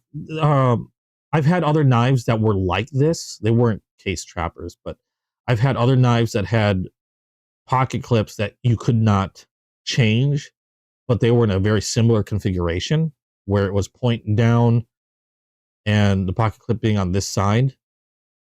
And I would carry them in my opposite pocket. Like I just showed, like on the left side with it pressed up against the seam. Because I was paranoid, I didn't want to cut myself if I wanted to reach in my pocket. That's it. Now, the reason why I carry a modern knife and a traditional knife all the time is one really big reason is, again, if I'm just going through my day-to-day stuff and I realize I need a knife to cut stuff, more often than not, I'm going to pull out my traditional knife. Okay? For a couple of reasons. One, if I'm generally not in a hurry, I don't have to worry about anything like, speed or anything like that. They're a lot of times a lot less threatening looking to bystanders. If I were to go, if somebody were like, "Hey, can you cut open this package?" And he's like, "Oh yeah, sure, no problem." And I whip this thing out. A lot of times, most bystanders are, they're going to do they'll do a double take and be like, "What's that?" Not even just this knife, but like, even like the Spyderco. Then, grabbing something like, say, the Delica. If I were to flick that open, more often than not, most bystanders they look at you funny. They give you the side eye.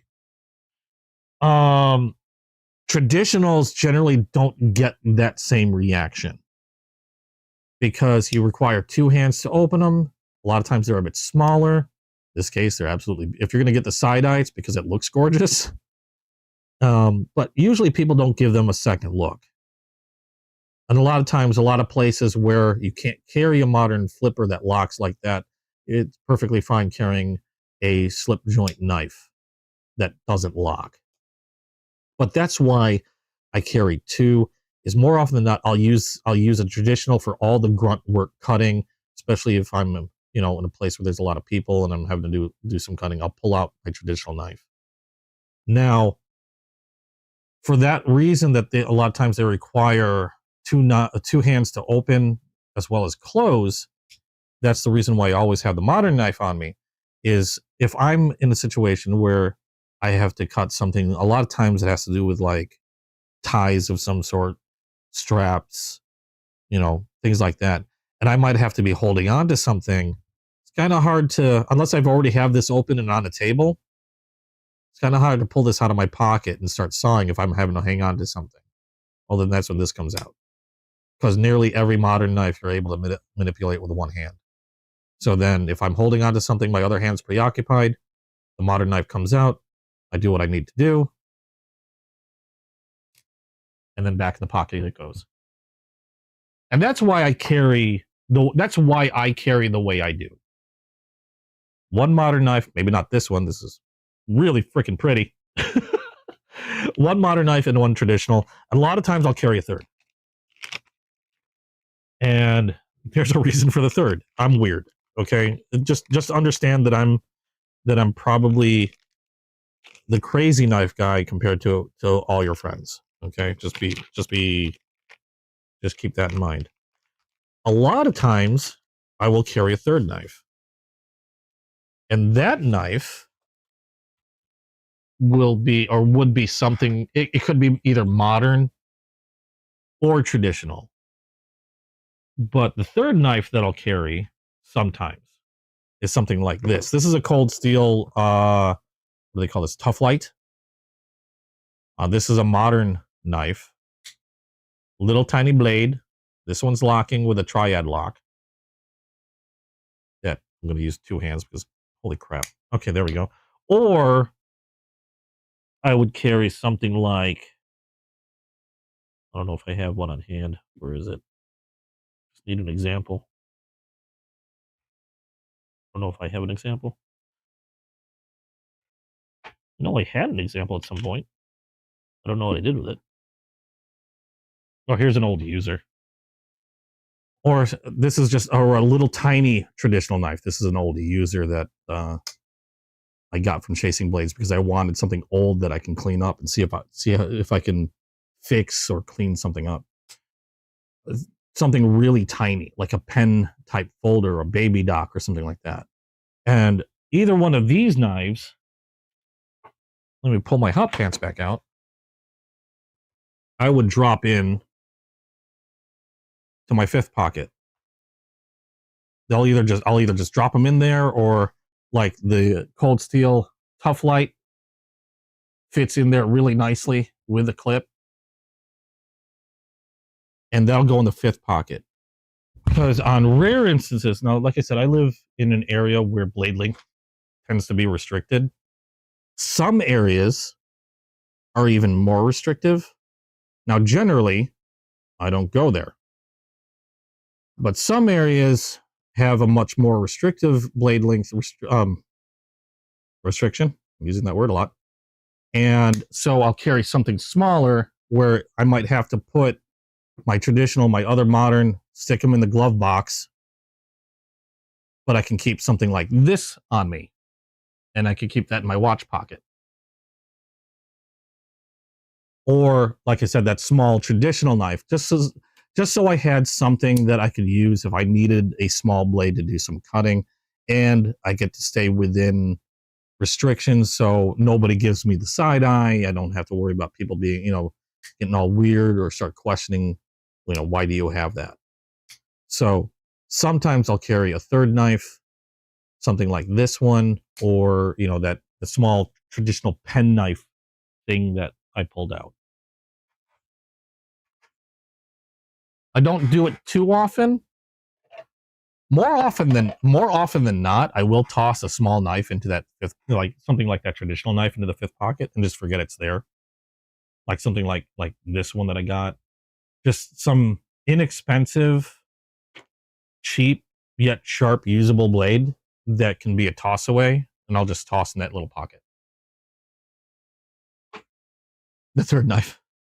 I realize that sometimes I'll carry a knife. I'll have up to 4 knives on me. And the reason being is I also always forget that my keys have a knife attached to them. Where did I put my keys? Hold on. I probably should know where I put my keys. That would be a good idea.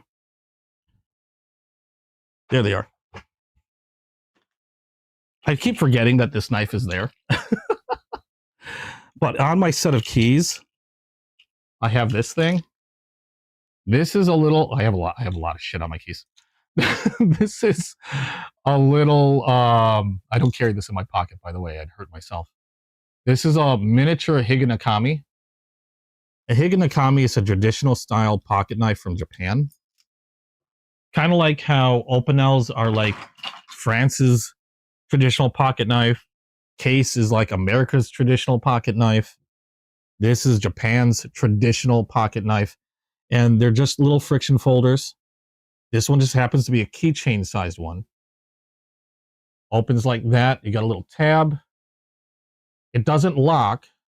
It's just the friction of the pivot that holds it in place. And then as you're using it, your thumb would go on top of the tab, help keep it open so it doesn't close on your fingers.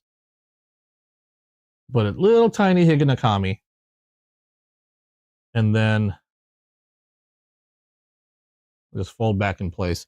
And I keep forgetting that I keep that on my keys. So yeah, sometimes I'll have 4 knives on me without really thinking about it, because this always sits on my keychain. And then that just slides into there. Or I have that wrong. That slides somewhere. There we go. And that's just on my keychain. So let's see. as far as Higanakamis go, I always thought those were really neat. Where do they go? To give you a better look at what a Higanakami is, they're also favorites of mine. I have a thing for a lot of different knives. I shouldn't even try to qualify it. I do like really simple knives as well. This is a relatively normal sized Higanakami to give you a better idea of what they look like. Again, there's that little tab. They're just friction folders. Pull on the tab, open the blade, and you use it by holding it in this fashion. Your thumb's always on the tab. A little close up of the steel. And it's not like, that's not a real Hammond line where it's differentially heat treated. What it is they have two different steels, and you have a harder steel jacketed by a softer steel. So the edge is comprised of a much harder carbon steel for, edge retention, cutting. And that's where you get the line where you can see the differentiation between the harder and the softer jacket. And these aren't very expensive. I think I got this for like roughly $15. Depending on the type of material you get, this one was a blackened one. This one was maybe a little bit more. Otherwise, same thing.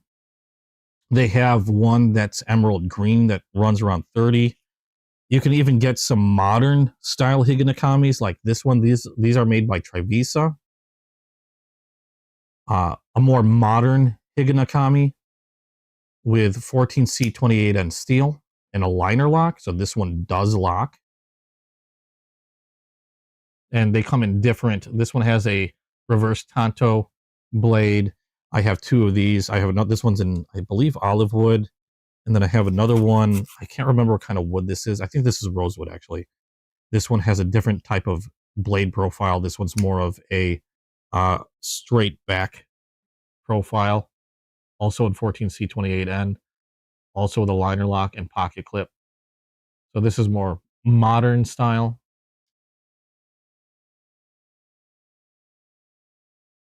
And these are actually pretty inexpensive also, although I don't know if you're still able to find these, because last time I looked them up, they were either all sold out or not available. You might be able to find them. They're called Trivisa Dolphins. Trivisa Dolphin. I don't know if they're still available. That is not the Trivisa Dolphin. That is something else. Trivisa Dolphin liner. Oh yeah, you can get the olive wood one from Chicago Knife Works. I've ordered from them before. Oh, they are out of stock. Never mind. Their price was $26.52, but they are out of stock. I don't know if they're still available. You'd have to look around. They are called the Trivisa Dolphin, not Delphinus. That's a different knife. The Higanakamis are all made in Japan from what I understand, one manufacturer. A true Higanakami, they all come from Japan. Trivisa is a modern Higanakami take. And I believe those are made in China. But if you get a Higanakami, if you're going to get a real Higanakami, they're all going to come from Japan. They'll all be stamped. I forget who makes them, but yeah, they're all made in Japan. Now, it's possible that other manufacturers might have copied the styling and stuff like that. Like, again, that modern take on the Trivisa. But I don't believe there are any other sellers of this, the actual Higanakami. They're all going to come from the same manufacturer.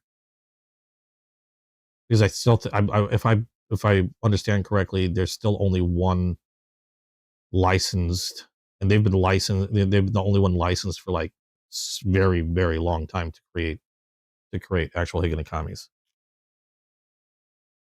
But they're not terribly expensive.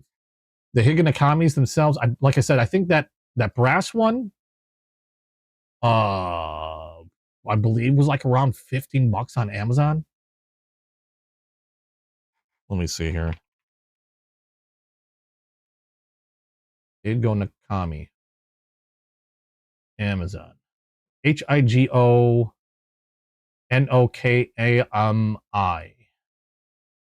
Okay, they might have gone up in price. Shit. I see some different ones. There's one for 20 that's all silver. The brass one that I got looks like it went up to $30. The jade one that was $30 is now close to 50 with only 3 in stock. That makes me kind of sad. I'll have to snag that soon. I should have got one while I was thinking about it a long time ago. But yeah, they'll still vary in price, but generally they're going to cost you about, it looks like $20 to $50 depending on the materials. Now be aware there are Higanakami like knives, but those might be made somewhere else. Any true Higanakami is going to be made in Japan. I am seeing quite a few of them though. If it's a modern one, it's probably not Japan. And like these Japanese Higanakamis, they're not going to have like D2 steel or anything like that. The handles are comprised in this case brass, and it's essentially a folded piece of metal. And if it ever loosens up, they actually have instructions that you're supposed to hammer down on this. It's a quick fix. You just make it tighter with a hammer. And you do need to keep these blades oiled or well maintained. They will develop a patina. They are not stainless steel. They will develop a patina over time and use. But you do want to make sure that they stay oiled so that they don't rust. But really, I like these traditional knives. They've just been really interesting to collect. Which is one reason why I like the Higanakamis. I like, France's Opinels. I wasn't aware that Portugal was doing a version of France's Opinel. I don't know if that would be considered a Portugal traditional knife or not. I doubt it, but I don't know if they have one. And then you got the Case traditional knives. It's something about their simplicity that I just really like, and then they work. And in the case of, Case, just absolutely beautiful variations on a lot of theirs. I still think the Opinels are pretty for what they're uniquely pretty to me. Same with the Higanakamis, just have a really interesting look. I think they're absolutely gorgeous knives, even though they're very simple in nature and simple in make in comparison to pretty much any other knife, really. That edge is done. Oh, wait, no, that's not. I needed to strop it. I put it across a ceramic, but I didn't strop it. Now, I guess one thing we'll do, because this strop is getting pretty heavy, has had pretty heavy use, it's pretty dark. I think I need to refresh that with some new stropping compound. And in order to do that, to figure out where I put my stropping compound, first of all. If I can find out where it went, I will refresh that. Otherwise, I might have to use a different strop. I think it'd be really cool if I can just refresh it on cam so you guys can see how I do it.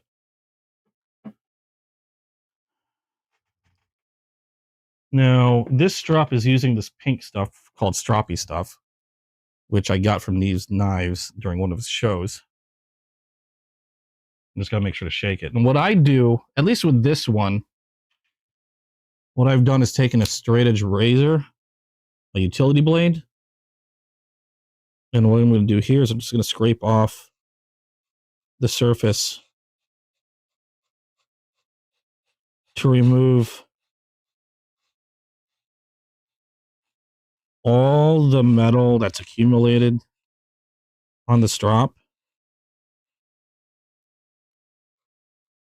I've heard of people using erasers and stuff. Now, this one originally had some green compound on it. And what I did was I took, again, a utility knife, a utility blade, and I very carefully scraped off all the green compound that they had on it originally until all I saw was leather.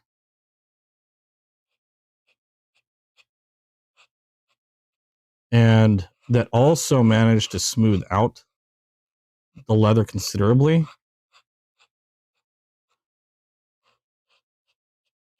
Now, I won't be able to use this for a few minutes after doing this because what I'm doing, removing all that material from when I was stropping other knives, because that's what that black stuff is basically oxidized, essentially oxidized metal. Other people have ways of doing it. I've heard people using rubber erasers, but because of the way that this was done before, I just continue to use the straight edge. I have another larger strop like this.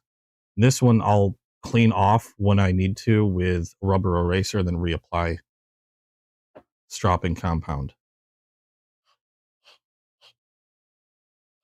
Now, what stropping compound is essentially, in the case of what I use a diamond emulsion stropping compound, and it essentially has a lot of little micro diamonds scattered around in an emulsion. And in this case, the stroppy stuff is 0.5 micron diamond suspension. And then once I've got as much as I can clear off,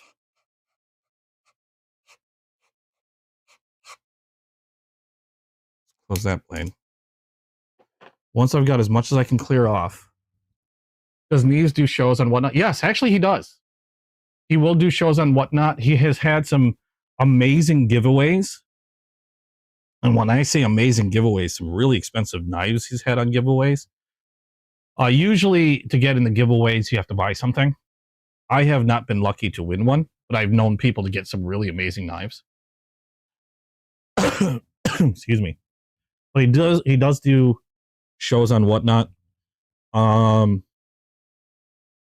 Neves, I don't know. I know Melissa Backwoods also does shows on Whatnot.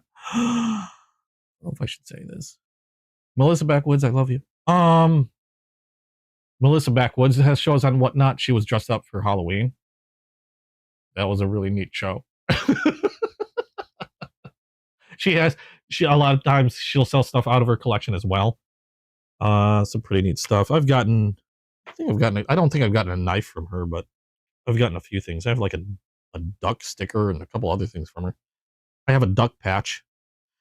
But yeah, I know I've attended their shows every once in a while.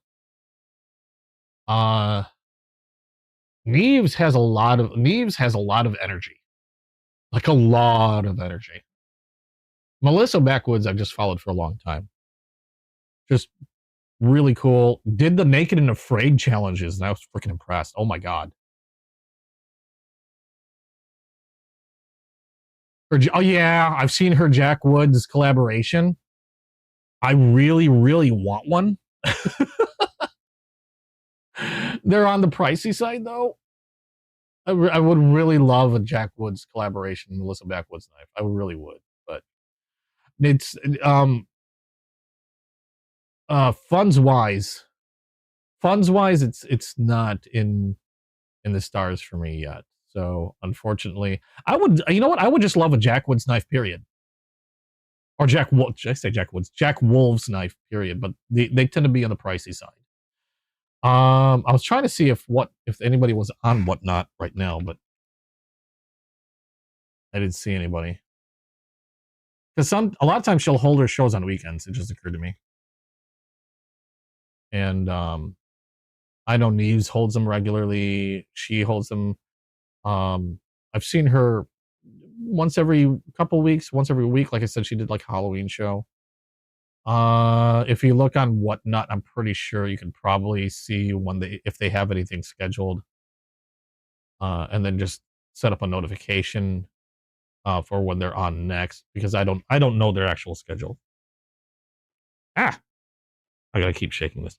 You gotta shake diamond emulsions before use because the diamonds will actually settle in the emulsion. So you gotta make sure you shake them up really well to make sure they're pretty even. And then once I've got it cleared out, just a couple sprays on this one since this is such a small strop. Don't need a whole lot. Then I'll just spread it with my finger. And just make sure that I cover the entire strop pretty evenly. Ooh, you got it in there. Across the entire length. Okay. Just goop it on. That might be more than I really needed to do, but there we go. And then the stroppy stuff thankfully dries pretty quick. I gotta, okay. Well, it's everywhere. Hold on. Need a tissue. Grab that. Oddly enough, I don't have any paper towels near me. It's a waste of diamond emulsion. Oh my god. The only thing with diamond emulsion is it can be kind of pricey. They're not cheap. I believe this tiny, how big was this thing? Really? This thing is what, 5 milliliters? I think ran me a little around 20 something bucks. I have larger bottles from a different manufacturer called Gendy, I think is the name. And I think they were 30 milliliters, but they ran closer to $50. Similar stuff, not as colorful though. Like the stroppy stuff, each different emulsion, like this is 0.5. This one's pink. Their other sizes have different colors. Just another way to differentiate between different or different sizes of diamond emulsion. Just making sure it didn't go like all over inside my work sharp. That'll eventually dry, and then I can use it. So we'll wait for that to dry. In the meantime, I'm going to use this one. This one has diamond emulsion from Gendy, so it's not the same color. I have 0.5 on this side, on the rougher side, and then 0.1 micron on the smooth side. But this is essentially the same thing. I believe the stroppy stuff is a little less expensive. And the Gendy stuff that I got was from Amazon. That tends to be a little bit more pricey, but a little more accessible, because a lot of times when I go to stroppy stuff to buy emulsion, more often than not, they tend to be out. It might have just been the holidays, but just my luck. Oh, thank you, Pocket. Appreciate it. Welcome back. And Terry said something like, I missed it.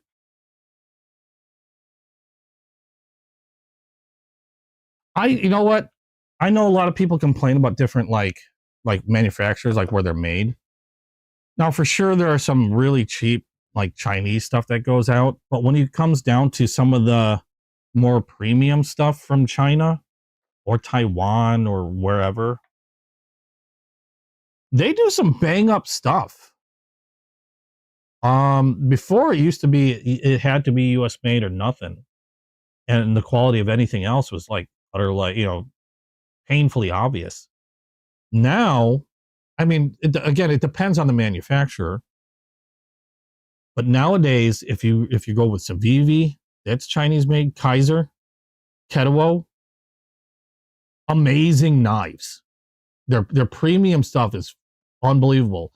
Concept, Remet, really great stuff. And a lot of times, a little less than what you can get in US made. Now, don't get me wrong, I still love my US made stuff. I love my case knives. I love my Spydercos. I don't have any Benchmates yet, but those are really expensive. But it used to be where, you know, nowadays I don't turn my nose down on Chinese stuff anymore, or stuff made in other countries anymore, because a lot of times their quality is, they've got it up almost a par with a lot of US made stuff. Yeah. I would like them, you know, they still are a little less in comparison, but there's some pricey stuff out there.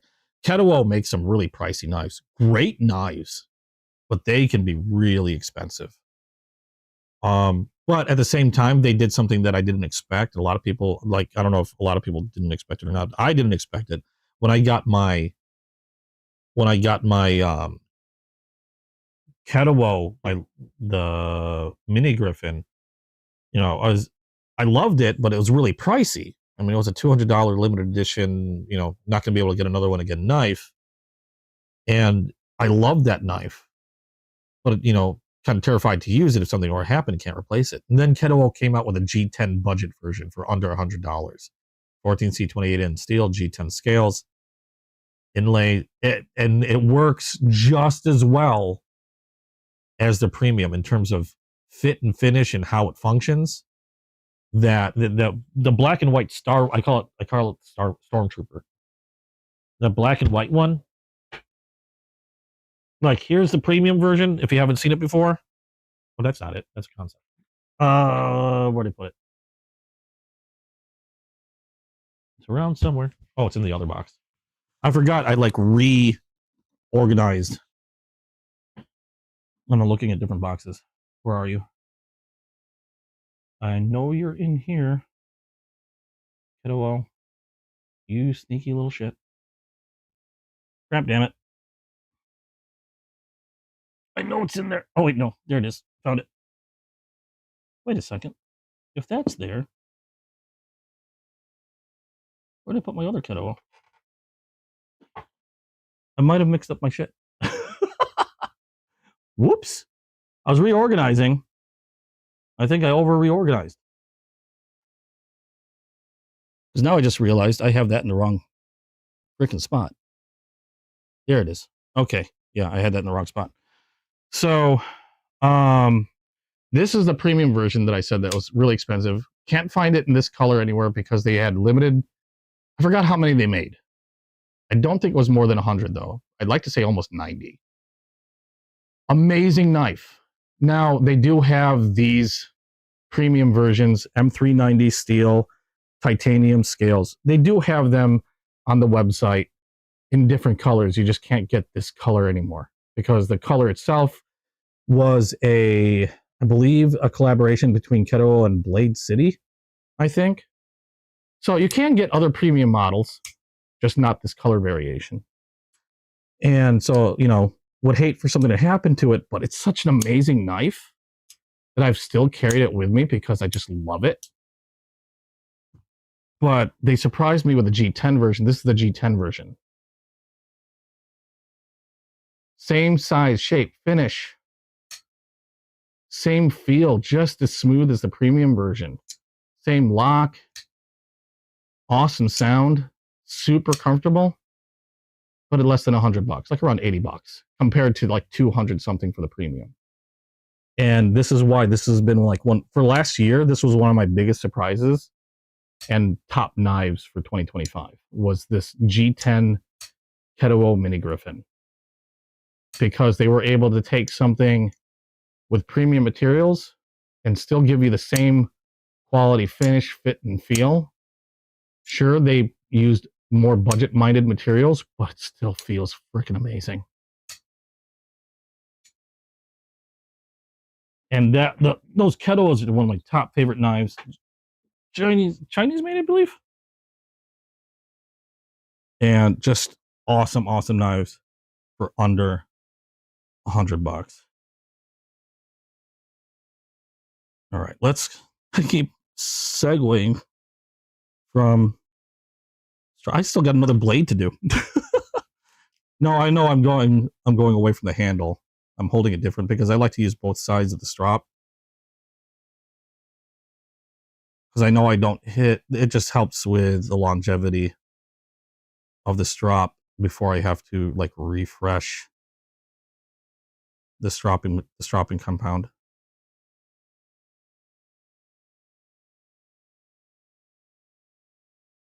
And all I'm doing is just, I'm not even applying pressure.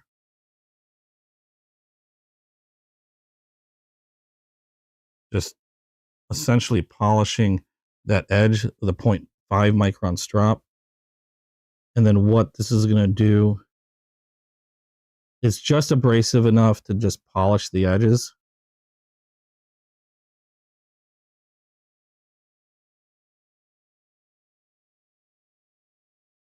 And I don't even have to do all that much to it. The 0.1 micron.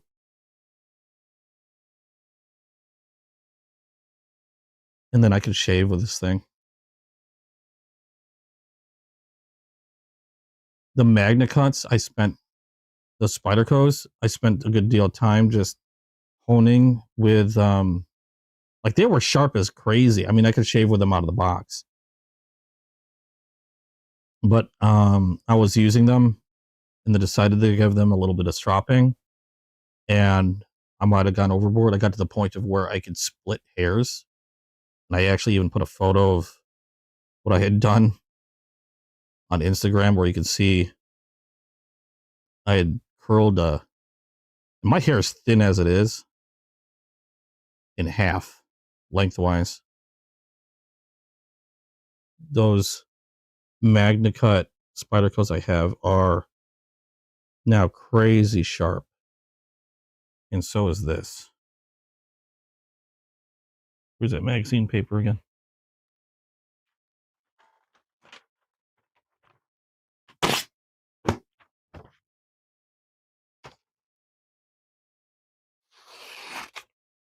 Maybe not as sharp as the Spyderco, but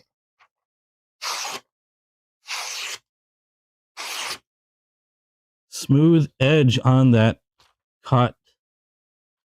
Nice. Just how I like it. Now I can move on to the next one. But like I said, even as pretty as this one is, I still want to be able to, if I need to.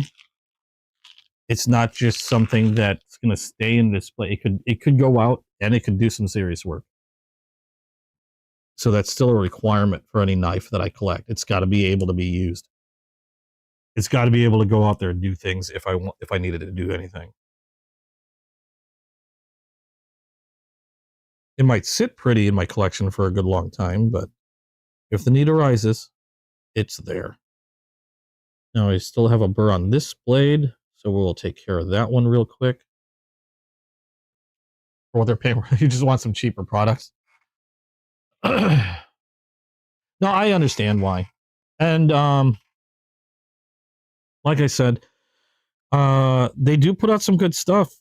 So some of their more expensive stuff, it's nothing to sneeze at. I mean, I love a lot of the remettes that I've got. I've showed a lot of remettes I showed you. The concepts the remette and concept have been one that I didn't start really collecting until this year. And I've had a few in the past, or a couple, I think, before I started my channel. But they've been coming up with a lot of really beautiful stuff.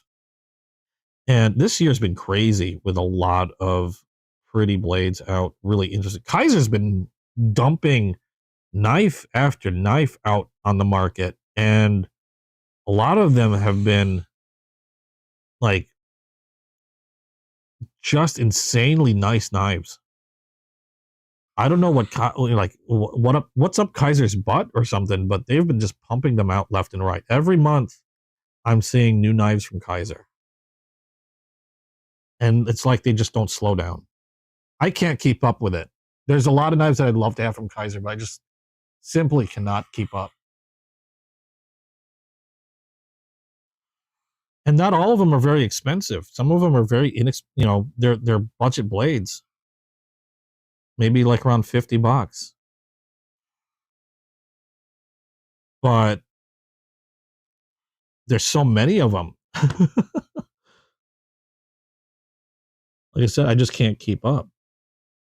Okay, we got rid, kind of moved that burr around.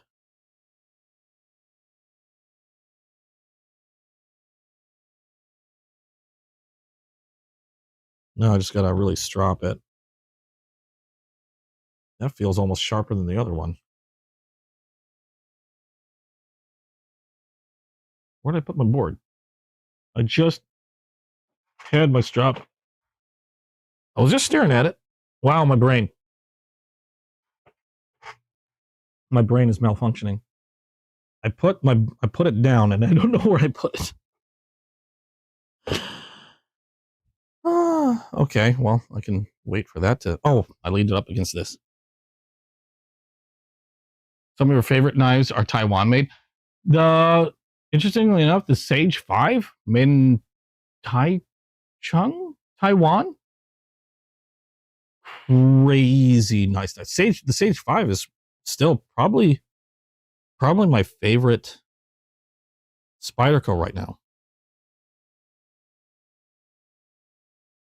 And that one's made, I believe, in Taiwan. I can look at it now. I just really like the blade shape. Yeah, Taichung, Taiwan. If you can read it there. Barely shows up.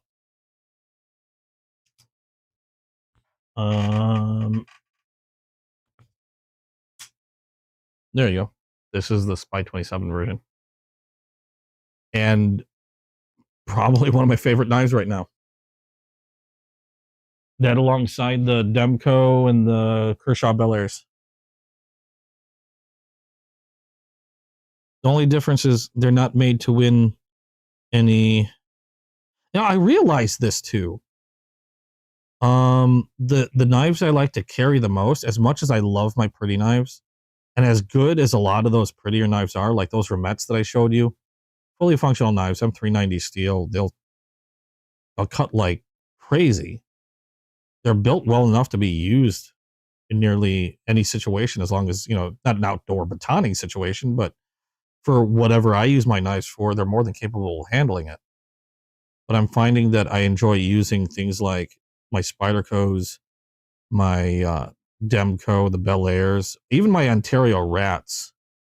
And none of those are like, maybe the Bel Air, but none of those are particularly pretty knives. In other words, they're not flashy looking. They don't have like carbon this or whatever. But they're phenomenal knives, and like I was saying with Spyderco, they're function over form.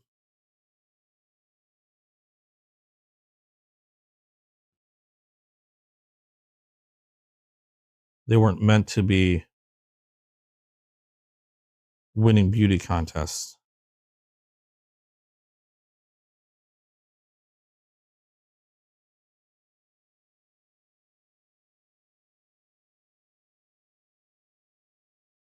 Just about done with this one.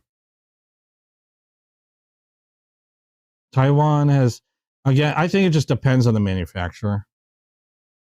And I'm not going to say, like I said, there's a lot of cheap stuff coming out of there too. But there's a few manufacturers, like I was saying, Kaiser, Kedoa, they're the exception. They got some really good stuff going out there. Civivi, another one. I still probably have more Civivi than I do. Well, I don't know. It's going to be a close tie between Civivi and Kaiser, to be quite honest. For a good amount of time, I've had more Civivi knives than anything. Now I think Kaiser's crept up there. Actually, I'm trying to think what manufacturer I have the most knives from. It occurred to me it very well might be Case. The funny thing is, I didn't really start collecting case up until this year, or this 2025, when I first started streaming. I had a few, but it really ballooned, especially after going on Whatnot. I might have been a little uncontrollable. But they had a lot of neat stuff that I wasn't aware of. And I wasn't even all that knowledgeable. I still don't feel I'm all that knowledgeable with traditional knives. But I learned a lot on, after getting Whatnot, or getting a lot of them on Whatnot, reading up on them.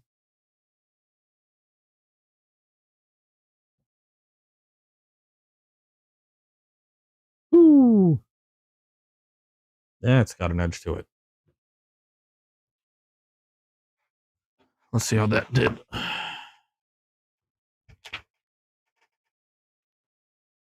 You wonder how Case keeps their products released? Well, they're no longer each individually handmade. That's one thing. They've automated a lot of their process compared to how it used to be. But again, it depends on the case knife. I wouldn't consider this one to be one of their lesser expensive knives. This one, I believe, I forgot. I think on Deadwoods was a little over $100. You can get some inexpensive case knives. A lot of the synthetics are an inexpensive way to go for case knives, but you're still going to see them at around anywhere between $50 to $70, depending on the blade, or depending on the pattern, whether it's like a Trapper, Muskrat, or Sodbuster Junior. Sodbuster Juniors are going to be like probably your cheaper or less expensive case knives. The least expensive case knife is probably going to be your synthetic Sodbuster Junior, and then they'll just go up from there. So it all depends on the blade material, or not the blade material, the handle material, really. Well, handle material, combination blade material, I should say. The most expensive ones are going to be like your limited runs with Damascus steel, because Case does make Damascus steel knives. They have one that came out last year called the Deep Canyon, that all come in Damascus, and those run a couple hundred at the very least for one of those. My priciest case knife has to be, I don't know if I have it in front of anything, or if I'll be able to pull it out, because it might be kind of buried in here. Let me see if I can find it. I think it's this one here. This is my most expensive one. I think retail it's a little over 300, but realistically I paid about 200 for this one.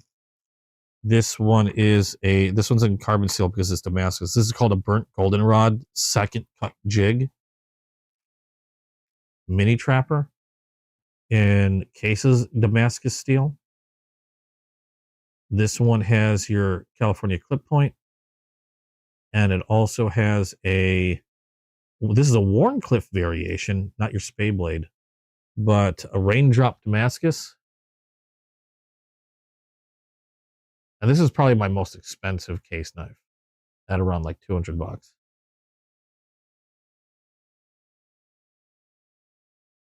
And they called this a burnt goldenrod second cut.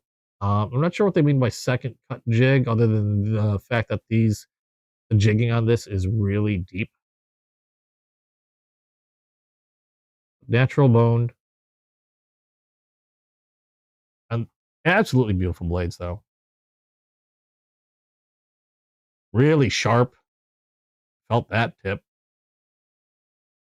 This is the only case Damascus I have. I would really love one of the Deep Canyon ones, but they're just really expensive. More expensive than even this one was. But I think it's partially because they kind of recently came out. So, or at least last year, they're still kind of new. And they're also, I believe, limited as well. So once they're gone, they're gone. unless you're lucky to find it like the second hand market or somebody that just keeps old new stock on hand somewhere. But at that point, you're probably gonna start paying a lot.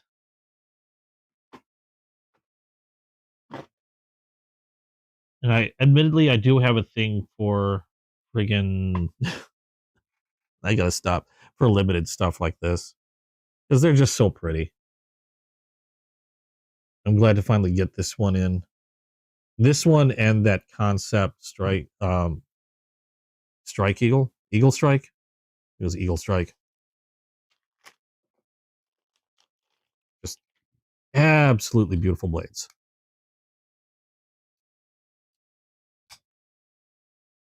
Yeah, I have a thing for limited stuff. And Damascus.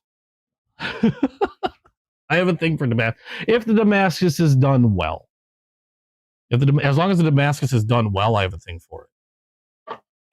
But I think that's pretty much where we're at. Yeah, as far as future is concerned, yeah, expect a lot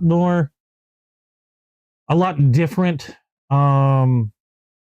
content in terms of like my videos. Like I'm going to start trying to concentrate more on some stuff that I've had in my collection. Maybe some how-tos like when I'm customizing a case knife, knife care, things like that. I'm still going to do unboxings as I acquire more knives. It's just I know that this year might slow down a little bit, at least until I square some things away. But pretty much that's what to expect.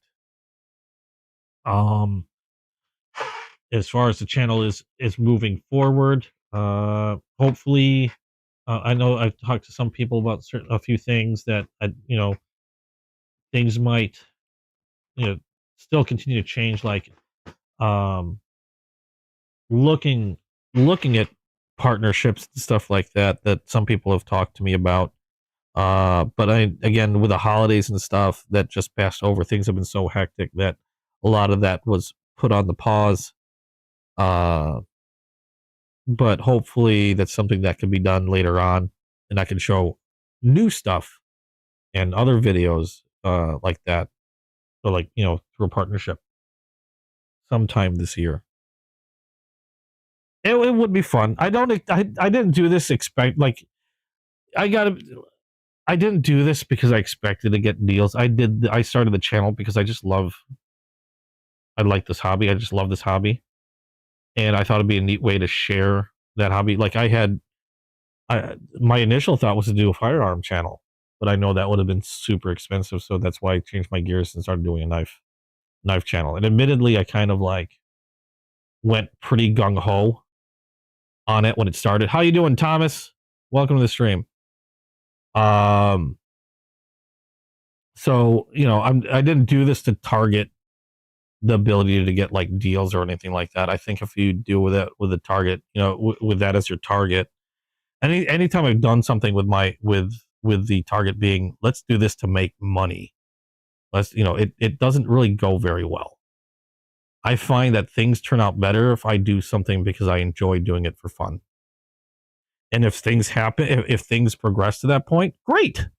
That's awesome. If and then because you're not worried about is this making me enough money or anything. You're just having fun. You're just enjoying your channel or whatever you're doing, enjoying your hobby.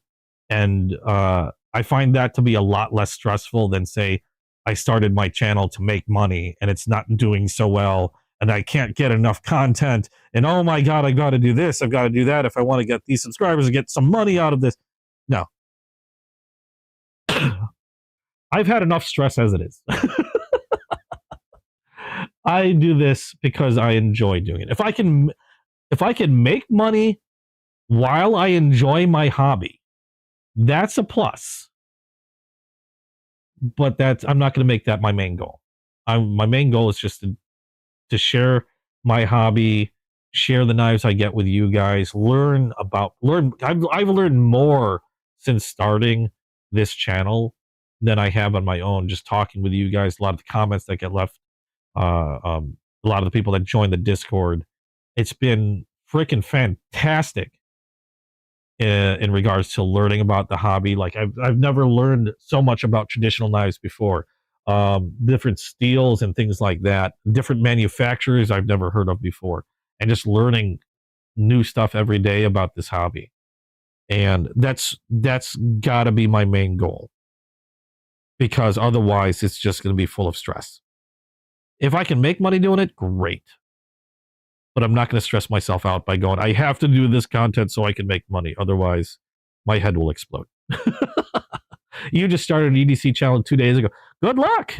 It's like I said, I have fun, enjoy it, and be ready to learn a lot, and be ready to get contradicted a lot. A lot of things that I thought I knew, admittedly, I was off. But I didn't really have things to really compare and push back to until people started showing me a lot of new stuff, and it's opened up a whole lot to me. And you got to keep an open mind and realize you're gonna, I'm always learning. I've been collecting for years. I've only had my channel up for like maybe 6-7 months. Yeah, maybe 6-7 months. But I've learned more since I've opened my channel than the years of having collected pocket knives and stuff. I've been doing it for a long time. It was only just, like I said, recently that I decided I'm going to open up a channel and do something. Just because I thought it was fun. And I'm glad I did. I've learned so much, and it's been awesome. Do I plan on exploring other aspects of EDC, like flashlights? I had thought about that because, I did start this channel as an EDC channel. And the thing is I collect pocket knives. I acquire things like flashlights. But I've never, even though I have a huge flashlight collection, oh my God, I haven't even opened this thing. Even though I have I don't even call it a collection, because I never really went out to collect flashlights. But I've been thinking about that. I've been thinking about, because I do have a lot of flashlights. So I have been thinking about opening it up to things like, again, flashlights. What else? Like multi-tools, or just tools in general. Like I can't believe I waited so long to get these, this is a torque wrench set. Weehaw. I've seen a lot of YouTubers, a lot of collectors with this exact same set. And I sat so long and haven't gotten one until now, and I'm so glad I did. This thing's amazing. Down to like oils and other accessories, paracord. I used to make my own paracord stuff. I haven't done so in a while. It's just a matter of, the knife thing has been easier for me because that's been a big thing about me, or about what I collect. So it was very easy for me to get into talking about pocket knives, whereas I just would acquire flashlights and I thought they were neat, but I don't know much about them. Other than I like Olight, because I can get a lot of inexpensive, really good knives from Olight. I thought about talking about firearms as well every once in a while. I thought about showing some of my firearms during the channel. Like, let me pull one out. Like my daily carry. I try not to pull them out because some of them I keep loaded, because they're like my daily carry. And also, wow, this safe is being stupid.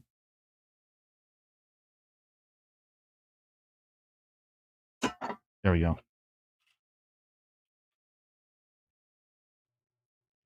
This is not my daily carry, but I try to be careful of this because this is loaded. I will unload it.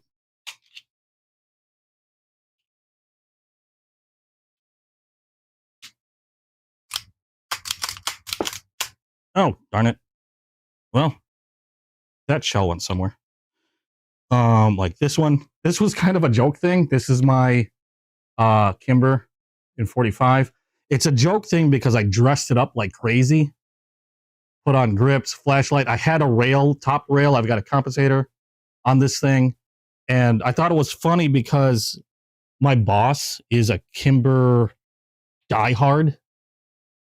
So when I got my first Kimber, I put all this ridiculous stuff. I had a scope on it at one point on a top rail, like this ridiculous top rail, this ridiculous looking scope on top of it, a laser, and all this stuff. And I sent him a photo of it. He's like, "What the hell did you do to that gun?" he was appalled that I would do something like that to a Kimber. I did that on purpose just to rile him up. I thought it was funny. But I thought about adding content like that eventually.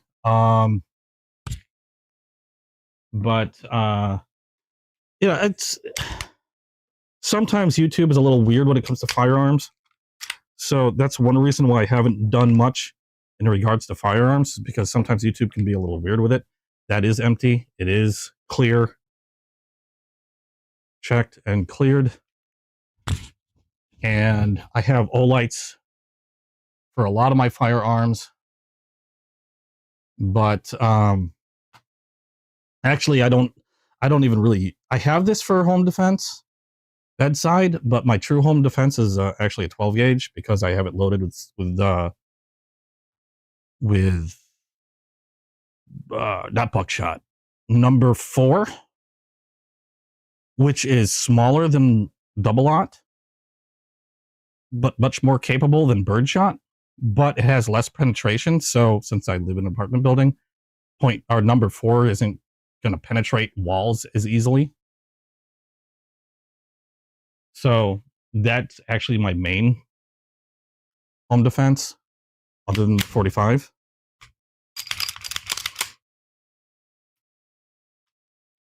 But that's that one.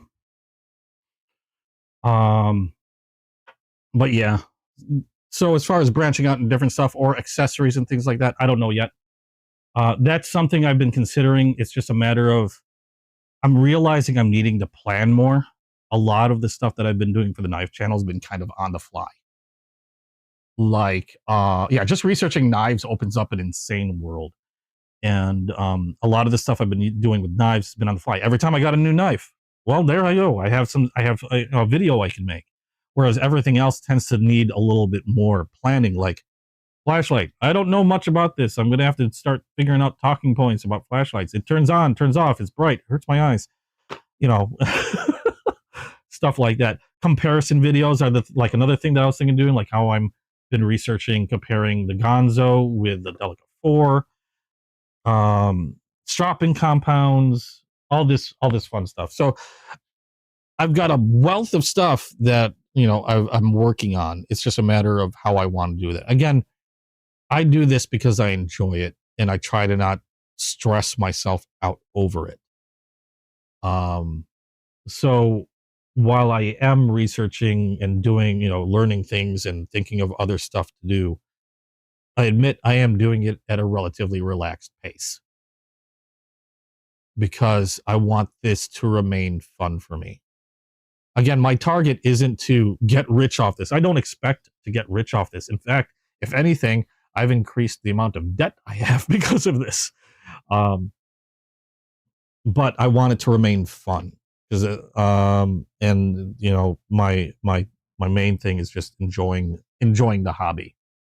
I could talk about pens. I have Olight pens and all that, belts, like carry belts, holster systems for firearms, things like that. There's a lot of stuff that I can go into. One of my daily carry things I've never touched upon. This here,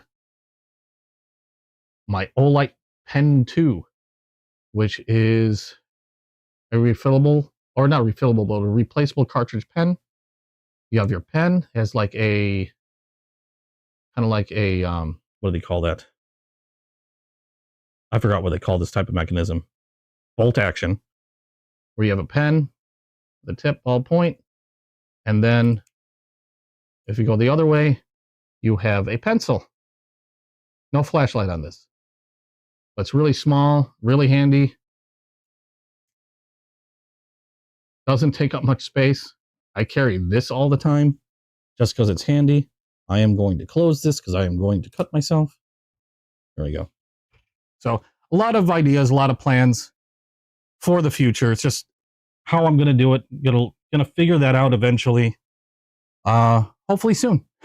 But I'm going to take it at a relaxed pace because, again, my main thing is just to enjoy the hobby, have fun, learn a lot, and meet people that are interested in the hobby as much as I am. And I'm glad I've been able to meet, to talk to so many people and learn so much on it. So now, yeah, like I said before, if I can make some money, great. It's not my target though. My target is just to enjoy the hobby. Yeah, the community connections. The community has been fantastic. I've met a lot of great people in this community, and they've just been super nice, super informative, and just fun to talk to. And it's been great. But unfortunately, I know my girlfriend's going to start chomping at the bit here because I got to get dinner started. So I've been on since 2:00 p.m. and it's now 6:00. So a good long while. And I still have my video game channel that I plan on streaming tonight at 9 p.m. Central Standard Time. So I'll be back for the video games later tonight. I think I'm supposed to start a new spooky game, Dalmare. Thanks, Mike. Appreciate it, bastard. So if you want to check me out playing video games, I tend to be more animated on that one. That will be at 9 p.m. Central Standard Time. But I do have to jet. Thank you guys so much for joining me. If you liked what you saw, please do drop a like down below. If you haven't yet, hit subscribe and hit that notification bell so that way you know when I drop a new video. Now, normally I just drop videos every week. I like to do a live because I think it's fun. So I will plan on doing another live next upcoming Saturday at 2 p.m. Central Standard Time. So if you want to check that out, I'll usually put like a schedule up midweek to let you know, and you can also like set up notifications after I've set up the schedule for that live, usually on Wednesdays when I do it. Otherwise, like I said, be sure to subscribe, hit that notification bell, and you'll know when I drop a new video out. And I'll be working on videos for a while. I've got this video to make, the comparison video to make. I want to do some more stuff on traditionals and, like I said, other stuff in general.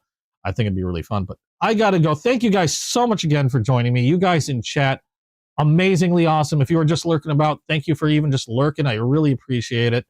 I don't have an ending for this show still because I've been busy. So I am just going to end it here. You guys, awesome as always. Hope to see you guys in the next video. Bye-bye. Darn it. Where'd that button go? It's supposed to... How?